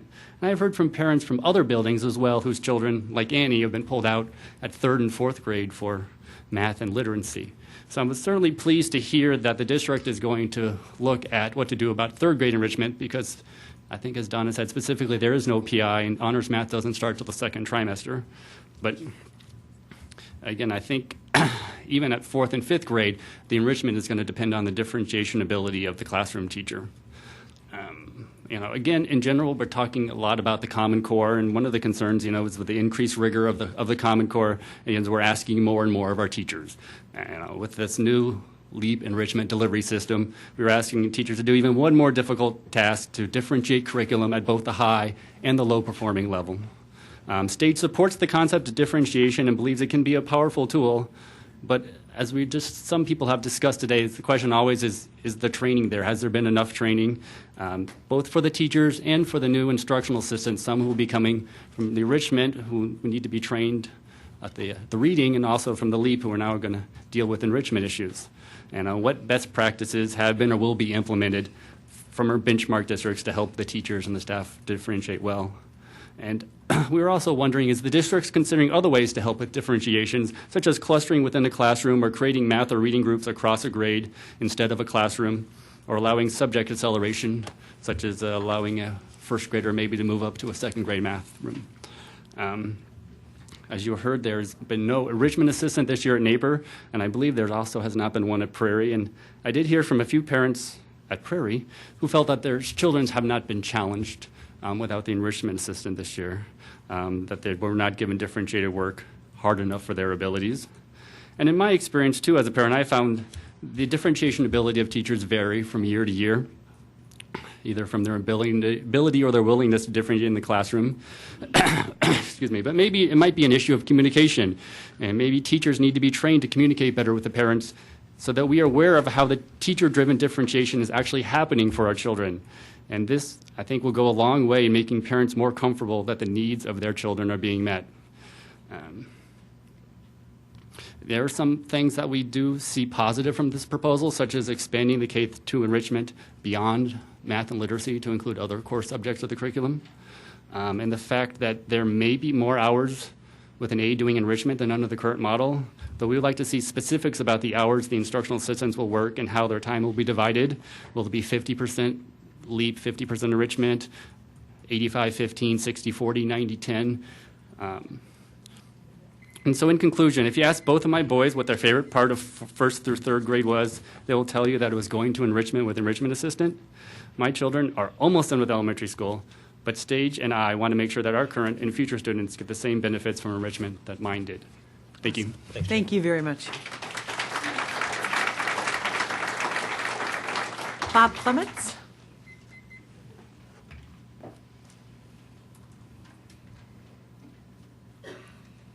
And hopefully you see some blue lights. If we've mastered that part of I do. technology, I think we've awesome. got Your it. name and Yeah. address, please, for the record. Thank you. Hi, good evening. My name is Bob Clemens. I'm at 629 Vicksburg Court in Naperville. And unlike a lot of the people that spoke tonight, I'm not here as a teacher, because I'm not. I'm a parent. I'm a dad. And in fact, I have two daughters in the district. I have one who is in the 5th grade at Steeper Run. She's in PI+. And I have another who is in the 3rd grade, and she's in honors math and gets enrichment for her language arts. First, I wanted to add my voice to those that are unhappy with the district's discussion of eliminating LEAP and enrichment. Enrichment has been a very important part of my children's school experiences. It has been a time during their school week where they look forward to the challenges that enrichment will provide them in ways that they aren't challenged in the classroom today. For several years, the principals and teachers have told us that they try to differentiate in the classroom, but we just haven't seen that work. I don't know. I don't know if that's an issue with the size of our school, the teachers that we have in place, but it just hasn't been an effective program for us. But the program that we're hearing about today is heavily dependent on enrichment, and I don't understand how what's going to change to make or not enrichment. Differentiation, thank you. I don't understand how that's going to change this time around. To me, it feels like we're setting ourselves up for a formula for failure for both our teachers, having less help in the classroom with more students to be responsible for, and for our children who will be impacted by this. This leads me to my second reason for being here, and I appreciate the statements at the start of the meeting about the lack of communication, but really the lack of transparency around this decision has been appalling. What little information has been available from the district thus far has been limited, misleading, and at times suspect. The district claims that this change is based on best practice and overall theory of education, and really a changing environment. And frankly, if this is the first time we're talking about a changed environment in the classroom, I'm more concerned. I think we still are looking to know who's done the research and what the results were, and if it's something that can be transferred to our school. I appreciate that we're going to have people that are going to go back and look at that, but I think we need to look harder, and we need to be public about what information comes back. Each year, again, I hear my teachers, principals and teachers, or my children's principals and teachers talk about how District 203 is data-driven, and yet we don't have any data to support what we're talking about doing here today. The lack of transparency also concerns me about the future of education for our children and for District 203. What will be next? When will the district try to sneak cuts to other programs such as Project IDEA, Honors Math, and PI Plus past us? Change can be good, and any program can be improved. However, the way that the district went about eliminating enrichment and LEAP without substantiation or a suitable replacement is really unacceptable. I urge the school board and the district to look at this matter more carefully and in consultation with your community and with your stakeholders. Thank you. Thank you.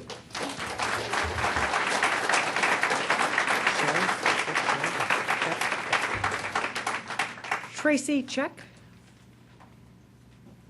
please.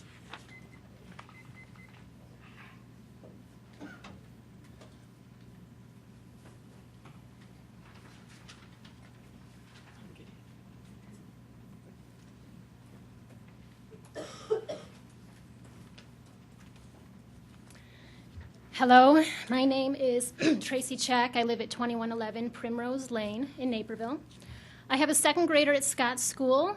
My son is gifted. It's not just a label. He took the WISC-4 IQ test with an independent psychologist last year, so this is a confirmed assessment of his abilities, and that's why I'm here today. He has benefited tremendously from enrichment over the past 3 years. He has stated repeatedly that enrichment is his favorite time of the day, that he would like the whole day to be like that because, frankly, that's really the only time that he's been challenged in school.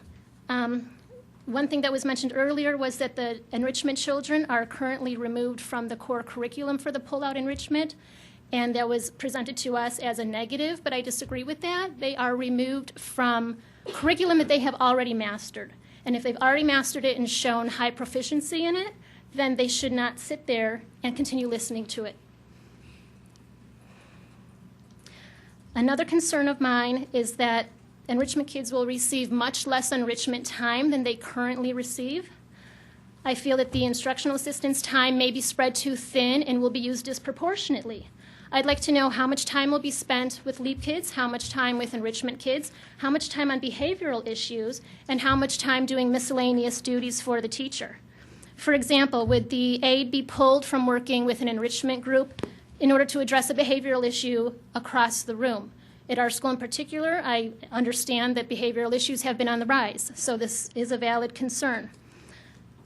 Likewise, would struggling learners get more attention and time from the aide in order to raise test scores, whereas the enrichment kids would get less time? Basically, will each LEAP and enrichment child get an equal amount of time from the aide so that their different needs could be addressed fairly? Another concern of mine is that enrichment would be done individually, perhaps having the child sitting at a desk alone doing an app on the iPad. Will there be a homogeneous grouping of enrichment kids? Will they be working together as a group with the aide, similarly to how they do now? Because these children, as all children I would presume, have social and emotional benefits from working closely with a group of their peers rather than working alone. And my final concern is that enrichment will not be transparent. One of the problems that I have with differentiation now, I'm told that it's done, and I believe that it's done. I love my son's teacher, but he does not bring home any papers, any worksheets, or anything showing me what type of differentiation he's doing, to what extent it's done, how often it's done, or frankly to prove that it's actually being done in the first place. He does come home with worksheets from his enrichment teacher, so I see what they're doing. I know what they're doing. I'm happy with what they're doing, and I have the proof that it's being done. And that's basically it. Thank you very much.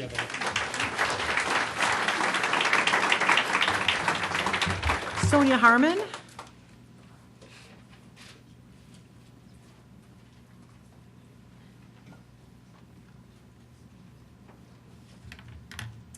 Hello, I'm Sonia Harmon. I live at 1611 77th Street in Naperville, and I am a parent in the district. I'm also a current STAGE board member and a past president of STAGE as well. I became president of STAGE in 2009, in May 2009, when enrichment assistants were last let go by our district. I was still president in April of 2010, after the district had put together a committee to understand what type of enrichment changes should be made, and when Kathy Cleese presented those findings and recommendations of the enrichment committee. STAGE supported those recommendations as a move in the right direction. However, when leadership turnover occurred in 2012, most of the changes that were proposed as being consistent across the district fell apart, and some schools continued some of them, many schools did not continue many of those proposed changes from April 2010. And now we're talking about enrichment again. It seems like a lot of talk for just one paraprofessional FTE within each building to keep having this issue brought up. One of the things that I have been disappointed that was not in the presentation tonight, and as other people have mentioned, is more specific data about what has actually happened in the pilot. So when I look at the Ranch View staffing that I still see reading specialists. I still see LEAP people this past year. I see the enrichment assistant still there. I see one classroom assistant assigned to each classroom of grades K through 2. So when I add those numbers up, I see 12 to 14 people that are supporting the efforts within K to 2. Under the proposed model, there will be 3. That's a big difference. If you wanted to put 12 to 14 assistants in every school, you probably had a lot more excitement about this program. When you talk about bringing it down to 3 people to support K through 2, it's hard to really understand how that is additional time that's going to be occurring in the classroom. And I think we need hard numbers to look at so we really understand what we're looking at. And if we have a pilot that does not represent what the district is proposing that be implemented within all of our schools, then I think there's a disconnect there. And should we consider piloting the actual recommendation at 1 or 2 schools instead of blowing it up across the entire district and maybe finding that the model with 75% less staff is not as successful as the model with an overstaffed building. I think the community needs to see. I'm glad to hear that the board will have numbers. I'm surprised they didn't have numbers tonight to show what the FTEs would be being proposed, how many exist today, and how many are in the model proposed for next year. I hope that those numbers will be released in advance so community members can also look at those and make sure that we understand truly what is being suggested in this. I agree with what many people have brought up tonight, is that I think there is a big disconnect about differentiation within the district. As president and having lived through many of these changes and been in conversations with many, many parents in the district about how enrichment works and how differentiation works, I think there is a large disconnect between parents feeling that they don't see differentiation, they don't see it come home, they don't see it occurring, and that enrichment, at least as it exists, has a structure and a format, and it exists. Differentiation, if it's left completely to the teacher's discretion of when and how it is implemented, when and what students it's implemented to, if it's just a commitment by the district and not a fixed, here is how many hours we guarantee will be provided for enrichment students, or for enrichment versus for lower end of the spectrum students, then it's words, it's not a commitment, and it's not metrics that we can judge program success by. Thanks. Thank you.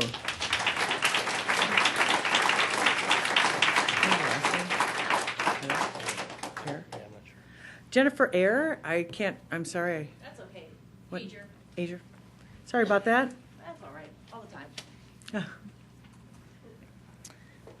Hello, my name's Jennifer Hager. I live at 703 Muirhead. And unlike the people before me, I'm here to go to bat for both these programs. Both my children have benefited tremendously from both these programs. My older son was in the district preschool program, and that teacher put him into the kindergarten enrichment. So we have been in enrichment for a long time. He's currently in 5th grade. Recently, the Boston Globe had a huge article on the gifted children of this country. And it was basically talking about them slipping through the cracks. And in Naperville here, I feel like we sort of had a little bit of a paved road. Now, enrichment is not perfect by any means, but for these children, it gave them a little bit of footing. It gave them a little bit of confidence to be themselves for just a tiny bit part of the day. And now, it's like an earthquake, and now there is a crack in the road. And whose kid is going to slip through that crack? Will it be mine? No, because frankly, he's in 5th grade. I'm glad he got all that enrichment. I'm here to fight for those kids who need that firm footing. Secondly, technology has been presented tonight, and if anybody knows me, I am for technology, 100%. But here's the deal. Gifted children do not need more technology. I do not need my child sat at an IXL program or some other computer program to get his enrichment through differentiation during the day. Trust me, he gets plenty. I do not want technology to be the differentiated tool for gifted children in this district. Another misconception that has been presented is that enrichment is disconnected from what is going on in the classroom. The teacher is directly in charge of putting together that curriculum and materials for the enrichment assistants to leave the class. The teacher has always been in control of that. So you are throwing the teachers under the bus if you are claiming that it doesn't align. The teachers make sure it aligns. They are the ones who design it for the enrichment assistants. Finally, as far as this goes, differentiation has always been a teacher's tool. I don't know if they take a class on it, but it is definitely a tool that they have. Let's talk about the middle for just a moment here. They have to differentiate even between those. So they have this tool. Is it being done? I will, repeat what others have said before me. In my experience, my child has had 7 teachers. One teacher has differentiated in a tangible way that made a difference in his education. Now I'm going to flip to LEAP. These are just my numbers. If my school has 3 LEAP instructors, each of those 3 LEAP instructors has 3 students, approximately from each class. That's 9 students that they cater to. My personal child had 10 hours a month of one-on-one instruction. Now, if you add in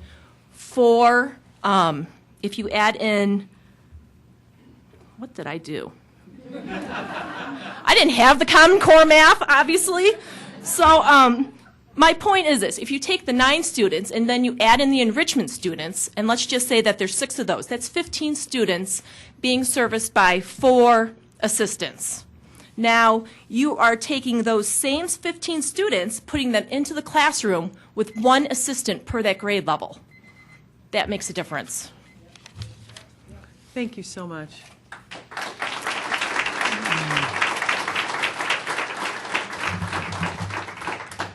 Thank you to all the speakers. We take this very seriously. We love to hear our community speak, and thank you so much for taking your time to come and speak to us tonight. And we welcome you to stay throughout the rest of the meeting, and we certainly understand if you have time commitments and families at home if you can't stay. So moving on to our next item on our agenda, 6.01, Student Ambassador Report. Besides his good news, which he has to share because everyone hasn't heard all the details. They just heard that there was good news. Yes. Thank you, everyone. I guess not too many people are going to stay to listen to your report, but That's okay. Go ahead. Yeah. We'll listen. All right. Well, like many of the other students around the district, we have had an awesome spring break yet again. It's been really great for a lot of students everywhere, not just high school students. A lot of us seniors are hearing back from college, which includes me. I got into George Washington University, which is my dream school, so Austin Hanson will be going to Washington, so to speak. Yeah. Senior week started today, so this whole week is dedicated to seniors at our school to kind of it's the week we've all kind of been waiting for. We're counting down the days as it is. Right, for 12 or 13 years. We have a senior assembly this Friday where a hypnotist is coming in and doing this really cool assembly for us. And then also we get our cap and gowns. It's crazy. That's Friday. Student government elections. We're hosting interviews for students that are reapplying to be on student government, as well as people who would like to try, throw their name in the hat to be on student government. And then campaign week and elections are the following week, next week. Again, it's crazy how fast everything's going. 4.0 awards. Our school is recognizing many students for their 4.0, for receiving a 4.0 last semester, and that is happening the 16th of April. Kids Matter had an amazing student job fair March 25th, where they had thousands of job opportunities for students all over our district and also District 204. They're having Ignite the Night. It's coming up April 24th, and this is a community event which is actually showcasing many of our students from District 203 and their talents in an effort to raise money for their organization, which is really cool. The Naperville Education Foundation has its Building a Passion Breakfast. I think it's May 1st or May 2nd. May 1st? May 1st. I'm going to be there, so hopefully I'll see you there. That's exciting. And then Naper Bridge is having a fundraiser on the Washington Street Market, Spring Market, April 12th and the 13th, which is not this weekend, it's the following. Or is it this weekend? No, it's the following. No, it is this weekend. Again, time's going by fast. Wow. Yeah. So that's kind of what's going on in the high school world. So, yeah, thank you. And thank you very much again. So. We'll come back once in a while and report, or just send us an email and let us know how Washington's doing. And Absolutely. Keep You know track I of will. everyone for us. Okay, Yeah. great. We would appreciate that. Okay, Superintendent Staff School Report. No additional reports. Awesome. And I do not have a report this evening. Are there any Board of Education reports? Kristen? I just wanted to report a little bit of progress on House Bill 5840 and Senate Bill 3407, the legislation that was written by the Illinois Association of School Boards based on our resolution. Both of those pieces of legislation have gone through the committees, the relevant committees on the House and Senate, and the IASB is currently working with the Illinois State Board of Education and with school districts to try to come up with a model where meaningful information can be provided to school districts and to legislators about the cost of state mandates. Great. Thank you so much. Thank you, Kristen.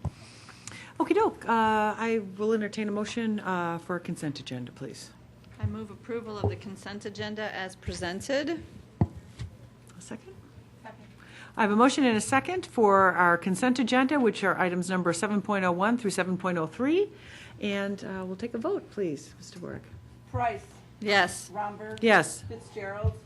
Fielden. Yes. Wanke. Yes. Yench. Abstain. Okey doke, motion carries.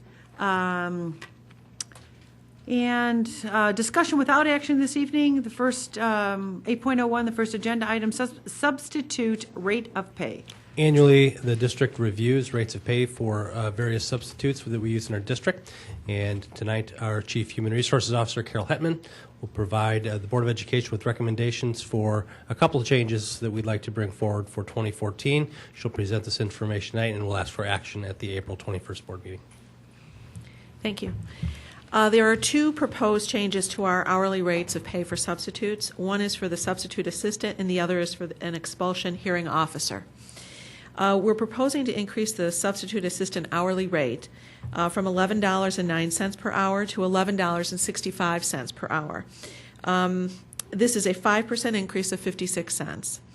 We have an 87% fill rate for sub-assistant positions, and this small increase will make it, we believe, more attractive for substitute teachers to also accept these sub-assistant positions, these assignments that become available. The second recommendation is to increase the hourly rate we pay for our expulsion hearing officers. We're proposing an increase from $80 per hour to $95 per hour.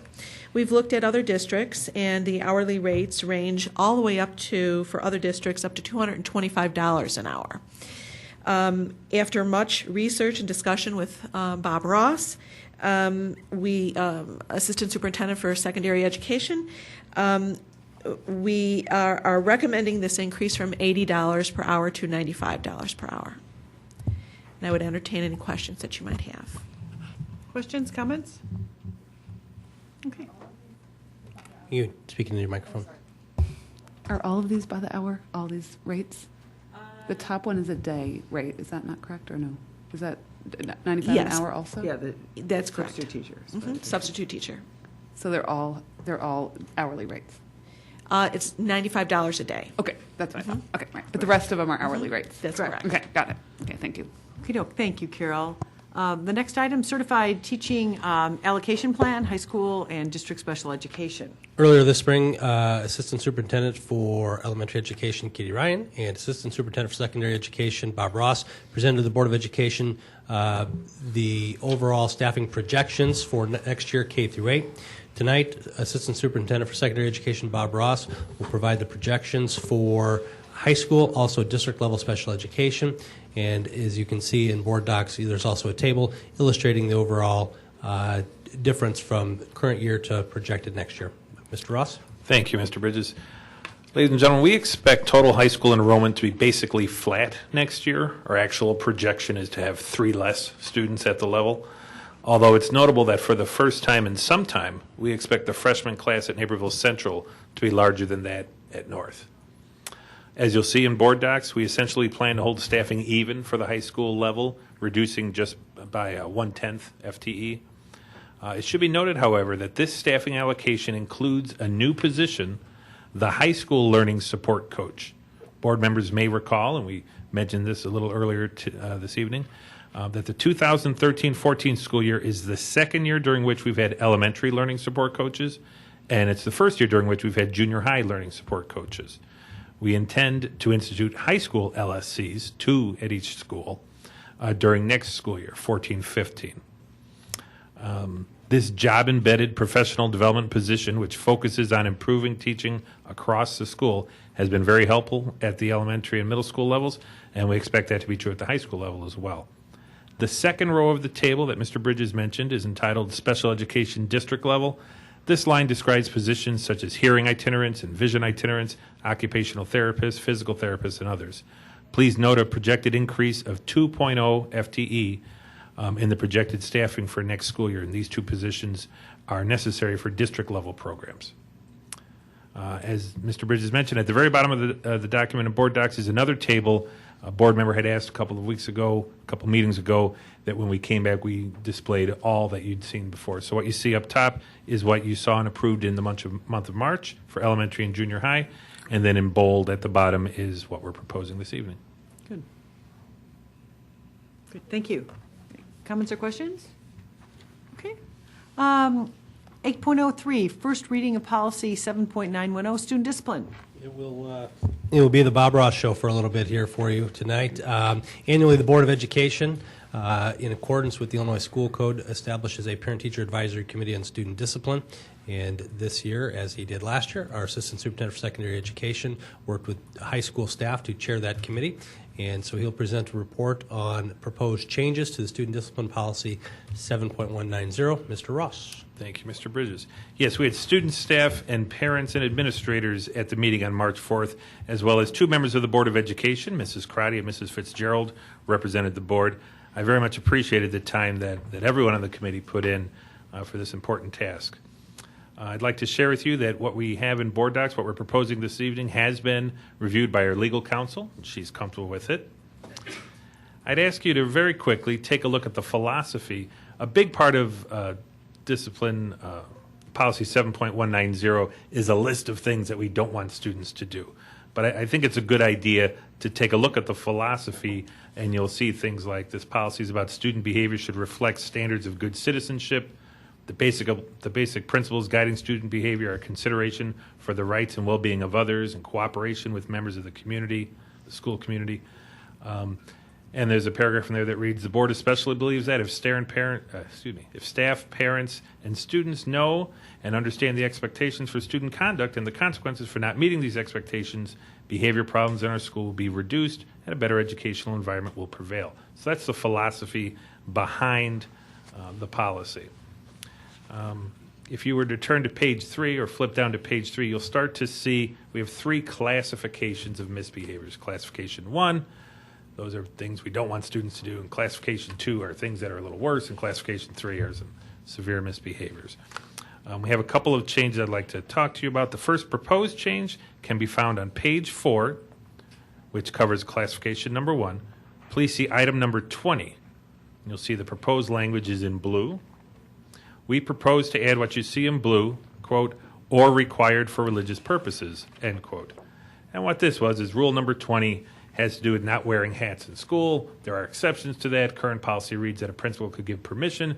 At our committee meeting, we discussed, well, what if it's for religious purposes? Should someone really have to seek the principal's permission? And although I'm not aware of that ever having to happen, it seemed like a good idea to add that in so that it's explicit that one need not seek permission for that. Right. So that's our proposed change there. The next proposed change is under classification 2, number 3 on page 5. So that's page 5, classification 2, number 3. We propose to add, I quote, or nicotine delivery device, e-cigarette, vapor pen. This idea came up during the committee meeting. It was a good idea. I think it had unanimous support from the students, the staff, and the parents that were there. As things change and as new inventions come along and as we start to see them creeping into our town and into our schools, we need to adjust. And that's exactly the point of the annual review of this policy. Right. So we propose that that change be included. And for this policy, that's all the improvements that we have. We think it's a good policy. We think making these changes will make it a little bit better. And I'd be happy to try to answer any questions you might have. Great. Thank you, Bob. Any questions, comments? Student discipline. Okey-doke. Again, we will vote on all these at our next meeting on the 21st. Next one, part of the Mr. Ross show, is policy number 7.240, co-curricular. Additionally, annually we review the co-curricular participation code under a similar process. So Mr. Ross, working with the directors of athletics at each high school, chaired the committee and will prepare or share the report for proposed changes for this year. Thank you, Mr. Bridges. Again, ladies and gentlemen, I'd ask you to take a look at page 1 where you'll find the philosophy statement. This code contains a lot of things that we don't want athletes and those participating in activities to do, but I think the philosophy portion provides great context. To summarize, it describes participation as worthwhile endeavors to enhance adolescent development and designed to offer participants direction in developing healthful living habits, discipline, leadership, teamwork, citizenship skills, and respect for structure, rules, and responsibilities. So that's really the thrust of what this policy is for. Once again, we have several proposed changes to this policy as it exists today, and those changes are printed in blue. The first one is on page 3. We propose to add a number 13 that would read, anything covered by the Board of Education Policy 7.190, Student Discipline, Classification Number 3. So that's the policy that we just talked about. You'll remember we saw that Classification 3 are the most severe misbehaviors that a student might commit in school. Most of those were already articulated in numbers 1 through 12 above, but they weren't all necessarily, and it seemed appropriate to the committee that we list that in there and refer to policy 7.190, knowing that it'll be reviewed annually. And we thought that anything that would be in classification 3 there would be appropriate to add to the co-curricular code. So that's our first proposed change. The next proposed change is right below that one on page 3. We propose to add number 14, which would read, anything covered by the Academic Integrity Code, Level 3. Since this policy was last reviewed about a year ago, the high schools have instituted the Academic Integrity Code, which itself has several levels. Level 3 of that code are the most severe misbehaviors related to academic integrity. And what you see in blue in number 14 is taken verbatim from that code. The idea was suggested at the committee, and again, I don't remember any dissent. I remember a great deal of agreement that anything that would cause a student to be in trouble based on the Academic Integrity Code from these things listed here would also be appropriate to be listed in the co-curricular policy. Consequence to co-curricular, right. I think that recommendation actually came from the committee, didn't it? I think it did. Yeah, it was a very good discussion, and it was brought by several people, and this was a great discussion that really, it's the work of the committee. Yeah. We are giving it the short version, aren't we? We had some lengthy discussion that night. Really long, So yeah. we're saying like it was very quick. It went on quite a bit. But it was good work in the end. We feel good about the proposals. Mm-hmm. The next proposed change is also on page 3 under first offense, under letter A. So at the very bottom paragraph. We propose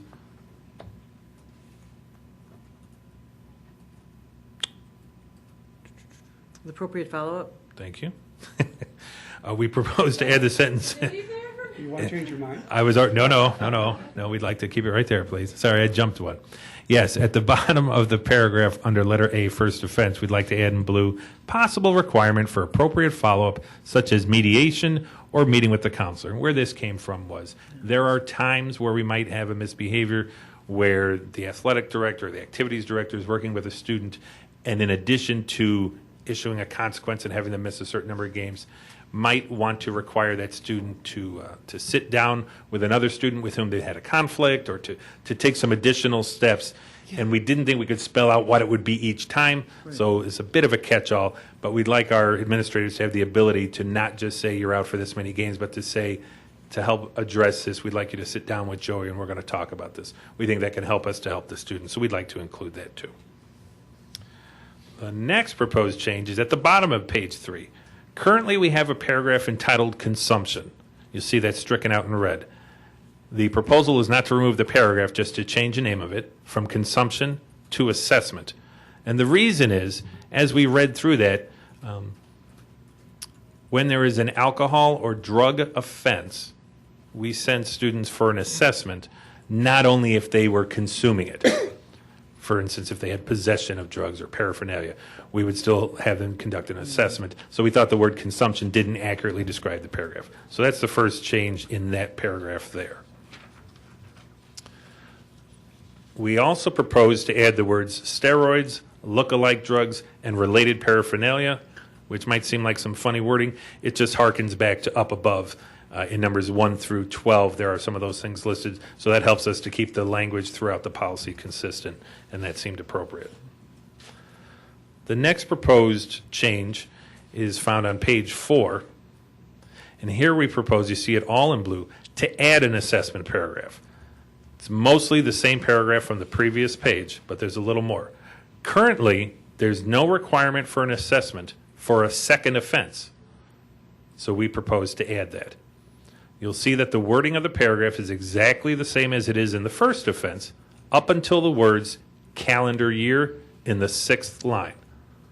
The final sentence would be brand new, and it reads, second offense consequences may be reduced to first offense consequence level if a recommendation for treatment from the professional assessment is successfully completed at the student's expense.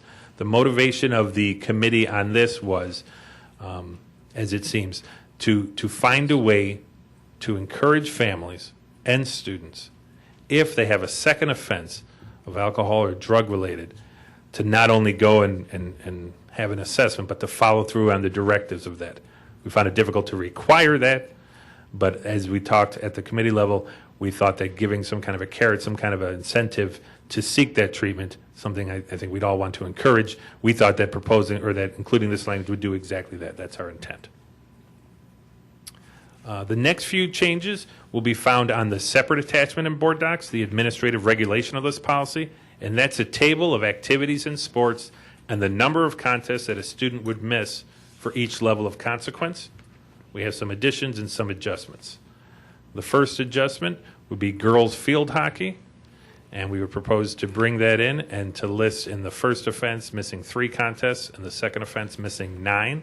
I call your attention to the bottom of that page, where it reads, suspension numbers are based on 25% at step 1 and 50% at step 2. So for a first offense, all the way up and down that column, students would miss a quarter of the contest or the competitions in that activity or that sport.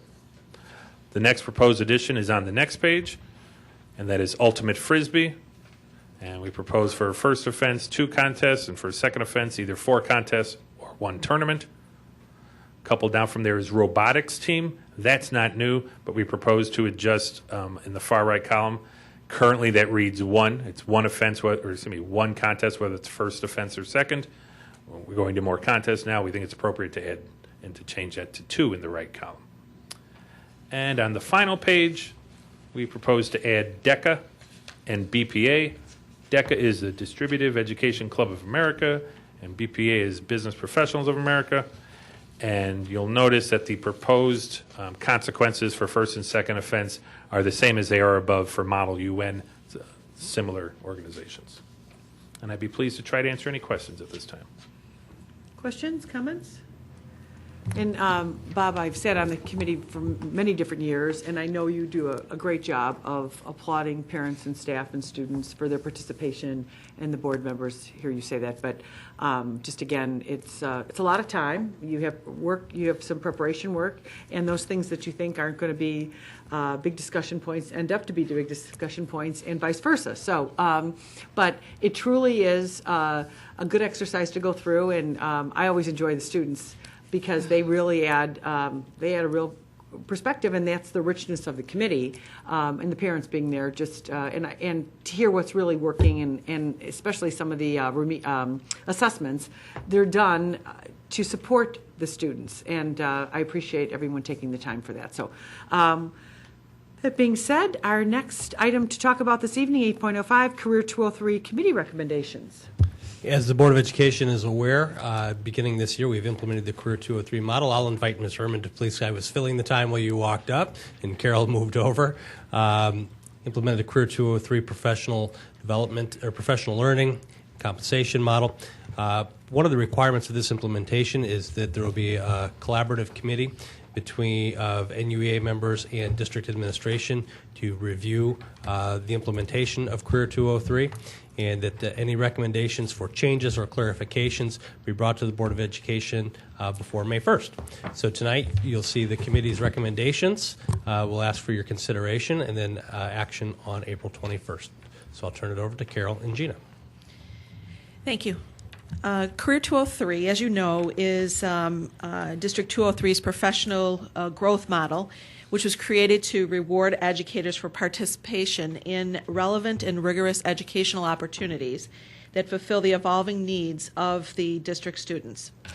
Educators are now engaging in various learning experiences, such as the creation and facilitation of professional learning courses and research, lesson study. They're creating series of courses, doing curriculum development, all to earn various compensation.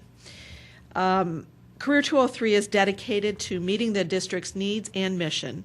Therefore, an ongoing assessment process was established to evaluate the dynamics of the program on a yearly basis. By contract, the assessment committee was created in order to review performance of the bricks, to look at and evaluate any unforeseen issues, and to look at the overall performance of the model. Our committee met and has reviewed the program, and we're here this evening to present to the Board of Education some recommendations for modifications. And here you see, again, and this is just for as a reminder, some contract language which created the committee, and the committee that makes recommendations for any changes in the contract or in the implementation guide, and we make them to the Board of Education. The next 4 slides will review the recommendations the committee wishes to make to the Board of Education. The first one has to do with career educator. The current Career 203 implementation guide language requires educators to obtain tenure and a master's degree to earn career educator status. Educators must have career educator status to gain access to the bricks. Educators entering District 203 with a master's degree and prior experience were required to wait 4 years prior to gaining access to the bricks. Building administrators, district administrators, and educators do not want this to become a barrier to our current educators or to when we bring educators on board. The committee suggests that educators who have successfully earned a master's degree are considered career educators and therefore have access to the bricks. Recommendation number 2 is in regards to creating and facilitating a professional learning course. Creating and facilitating professional learning courses currently earns educators 10 points for the creation and facilitation of a 6-hour course and 20 points for the creation and facilitation of a 12-hour course. In discussions with Learning Services, the rigor and value of creating and facilitating courses relevant to our district's initiatives and mission were reviewed. We assessed the value of creating courses and guiding peers through the learning experience. Currently, an educator completes a research-based application and refines a proposal to meet our district's needs. Educators then begin the experience with an adult learning seminar, which is required to be taken once every other year. The committee now recommends that educators who create and facilitate a course with the required adult learning seminar earn 30 points for a 6-hour course and 40 points for a 12-hour course. Educators who create and facilitate a course without having to retake the adult learning seminar earn 25 points for a 6-hour course and 35 points for a 12-hour course. It is also the committee's recommendation to compensate educators who refacilitate an established course. Refacilitation of a 6-hour course would earn an educator $250, while refacilitation of a 12-hour course would earn an educator $500. Recommendation number 3 is in regards to lane advancement. The Career 203 implementation guide states that there is 1 salary lane movement per year for educators. Some educators had already earned their master's degree, but were not allowed to move to the master's lane on the salary schedule due to program requirements. The committee recommendation is that an educator has the ability to move more than one lane per year prior to earning their initial master's degree. Once an educator earns his or her master's degree and becomes a career educator, the educator is allowed only one lane movement per year. The final recommendation has to do with individual courses. Currently, educators only earn compensation upon the completion of a brick. Individual courses are not given credit unless they are a series of courses or a series of learning experiences. The committee has discussed and realizes there may be specific circumstances where an individual course will impact student learning. Therefore, compensation should be earned upon the completion of the course.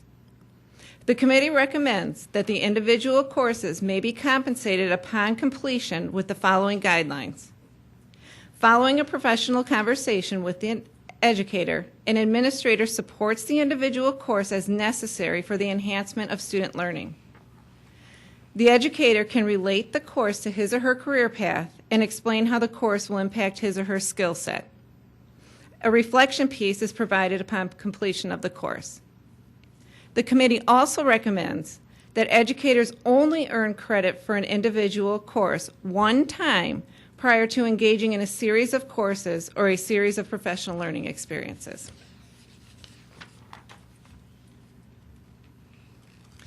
The committee thoroughly deliberated the 4 recommendations that are being presented to you tonight. We believe that the language changes in these 4 areas will contribute to educators improving their practice in significant and meaningful ways to ensure positive student growth. At this time, we'd like to take any questions you may have. Thank you very much. Questions, comments? I understand with a new program like this one that's as complex that adjustments are needed as you encounter issues. Some of these, I mean, one of the big points, especially on the individual courses, is that the idea was that a master's degree was an integrated, you know, it was towards their, in their major areas. So in English, master's in English or geology, or doesn't apply necessarily, but I'm a little. It feels like it could feel like that this is sort of watering down some of those precepts of this program. We did have a thorough discussion about the individual courses, and if you look at the guidelines around it, we want to make sure that these individual courses are completely vetted through their building principal, their building administrator, and that the building administrator realizes and the educator realizes that this individual course will make a significant impact in student learning.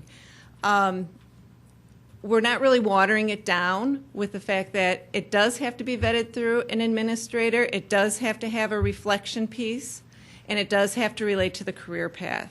So there are strict guidelines concerning an individual course, and we will adhere to all those strict guidelines. And then can you explain to me so this one, I'm not as knowledgeable about the program, creating and facilitating a professional learning course. What's an adult learning seminar, and what is refacilitating? An adult learning seminar is a seminar that we have the educators engage in prior to creating the course and facilitating it. Teaching adults is a lot different than teaching students, and we want to make certain that our educators are prepared for adult learning situations. So professional learning services, it's a phenomenal seminar. I went and sat through it. It's actually a phenomenal seminar that would benefit any of our educators, but they ensure that these educators are ready to teach adult learners. The refacilitation, if somebody has created a course and already facilitated it, if they would like to refacilitate it at a different time, right now we have some educators who are interested in refacilitating an iPad course that received a lot of attention from our educators. We want to offer that again. So they're not creating the course, but they're just refacilitating it. Oh, okay. So they just get paid for that. They're reteaching it. Okay. Yeah, that's why there is a dollar amount and not points in there. Okay. Okay, those are my questions and comments. Kristen. And I was on that same page, actually. So these would be like a learning course that you would do over a series of, like, how exactly does that work for these learning courses that they're teaching? Are you just talking about the creating and facilitating professional learning courses? Yeah. We have the courses so that they match district initiatives, Okay. And things that are going on within the state as well, or district mission. They have to do a research-based application, which is then turned into learning services and reviewed by them. They refine the application, many times reach back out to the applicant, ask them to look it over and have more direct links to our initiatives, or just make some simple changes to it, and then it's presented again to learning Is it services. offered to all teachers? All teachers have the ability to create and facilitate courses. And then the courses are offered. To all the rest We're of the trying to teachers? create an in-house university.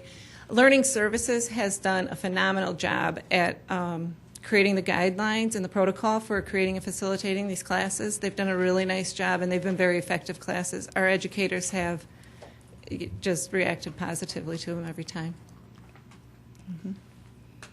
Questions or comments? I have a question. So for the professional learning courses, are those being done like within Institute Day or like outside of that? They're all outside of the school day. Yes. And then are they so for the adults that are taking them, not facilitating them, are they considered an individual course or are they a series of courses? We have teachers right now who have created a series of courses by taking one or possibly two of the courses that are offered within the district, and then also combining it with a university course that is cohesive. The series of courses has to be cohesive in nature. Okay. The research showed that cohesive series of courses were more sustainable. And then to add to Susan's question, yeah, I'm getting it. It's getting late. I'm sure that you said that you had a lot of conversation about the individual courses. Yeah. Can you give us an example of like what might be accepted, what might not be accepted? I mean, I'm sure that was part of your conversation. So if it wasn't, then disregard. But state requirements change. If a high school teacher is now required to teach more of an earth science rather than their typical biology science, they might need a course in earth sciences to better prepare them for the teaching of that course. That would be one example. Thank you. Sure. I just had one question. I kind of when you were going through these, Gene, I was thinking back to the older version of these classes, and we've come such a long way with your help, the committee's help, the everyone that's on this committee. But I remembered at a time that different buildings were doing different things, and I wanted to just clarify something. So you might take one particular building and I guess it's the approval process I'm just trying to get at. So if you have a particular class or course that seems important to a building, and that building leadership person, that principal thinks it's the right thing, would there ever be, I understand that the approval process stops as long as they approve it, they're done, correct? It's not done at a district level. I'm not looking to giving more work to the district or taking work or taking authority away from the individual buildings. Rather, sharing the benefits of that class. For example, if there is some overall principal of junior high looking at one particular year, they would review the junior high ones. It would be a shared sense of understanding or something else that might work in their building. And also, you don't get so infiltrated into, I think this will work, I think this will work. It kind of opens up in almost a more healthy vetting system. With everything that principals bring to us, we do a complete vetting. I mean, we completely vet it through. It's not it doesn't end with a principal then. No, it comes back to district level. That's what I thought, Yeah. and I must have misheard this. Then. So what I like about that, then you can then share that. It's Yes. not. I'm not The trying to get at information is just- all shared. Right. Okay. I was listening. I wasn't. So principals turn things such as that into me, such as different things they would like to see take place in their buildings. Right. They turn it into me, and I set up meetings with the appropriate department heads, whether it be learning services or technology assessment, and we meet and completely go through everything. Well, and of course, I'm not concerned, the approval process is very important, and I know that's taken care of. It's more that shared knowledge Yes. that, why doesn't this other junior high or elementary or other specific programming think about it? So that would be in Yes. your court. That individual building doesn't have time for that No. or can share that perspective you do. So Correct. I missed that. Thanks so much. You're welcome. Okay, doke. Our next item, we either tabled or postponed, depending on which rules you read. 9.01, whatever the terminology is, it will be again on discussion with action, and that is instructional assistance recommendation resolution authorizing the dismissal of educational support personnel. That will be on as an agenda item with action on our business meeting on the 21st. And next, upcoming events, 12.01, there for everyone's perusal. And thank you for always getting them on our calendar, getting them here and getting the evites on our calendars. And with that, I will entertain a motion to adjourn. So moved. Second. We have that after 9:15. Anyhow, we have had a motion, and thank you, Mike, for being here. A motion and a second to adjourn. All in favor? Aye. Any opposed? Good night. Good night, everyone on the web that are here. And Michael, I will disconnect. Thanks for participating. Thank you.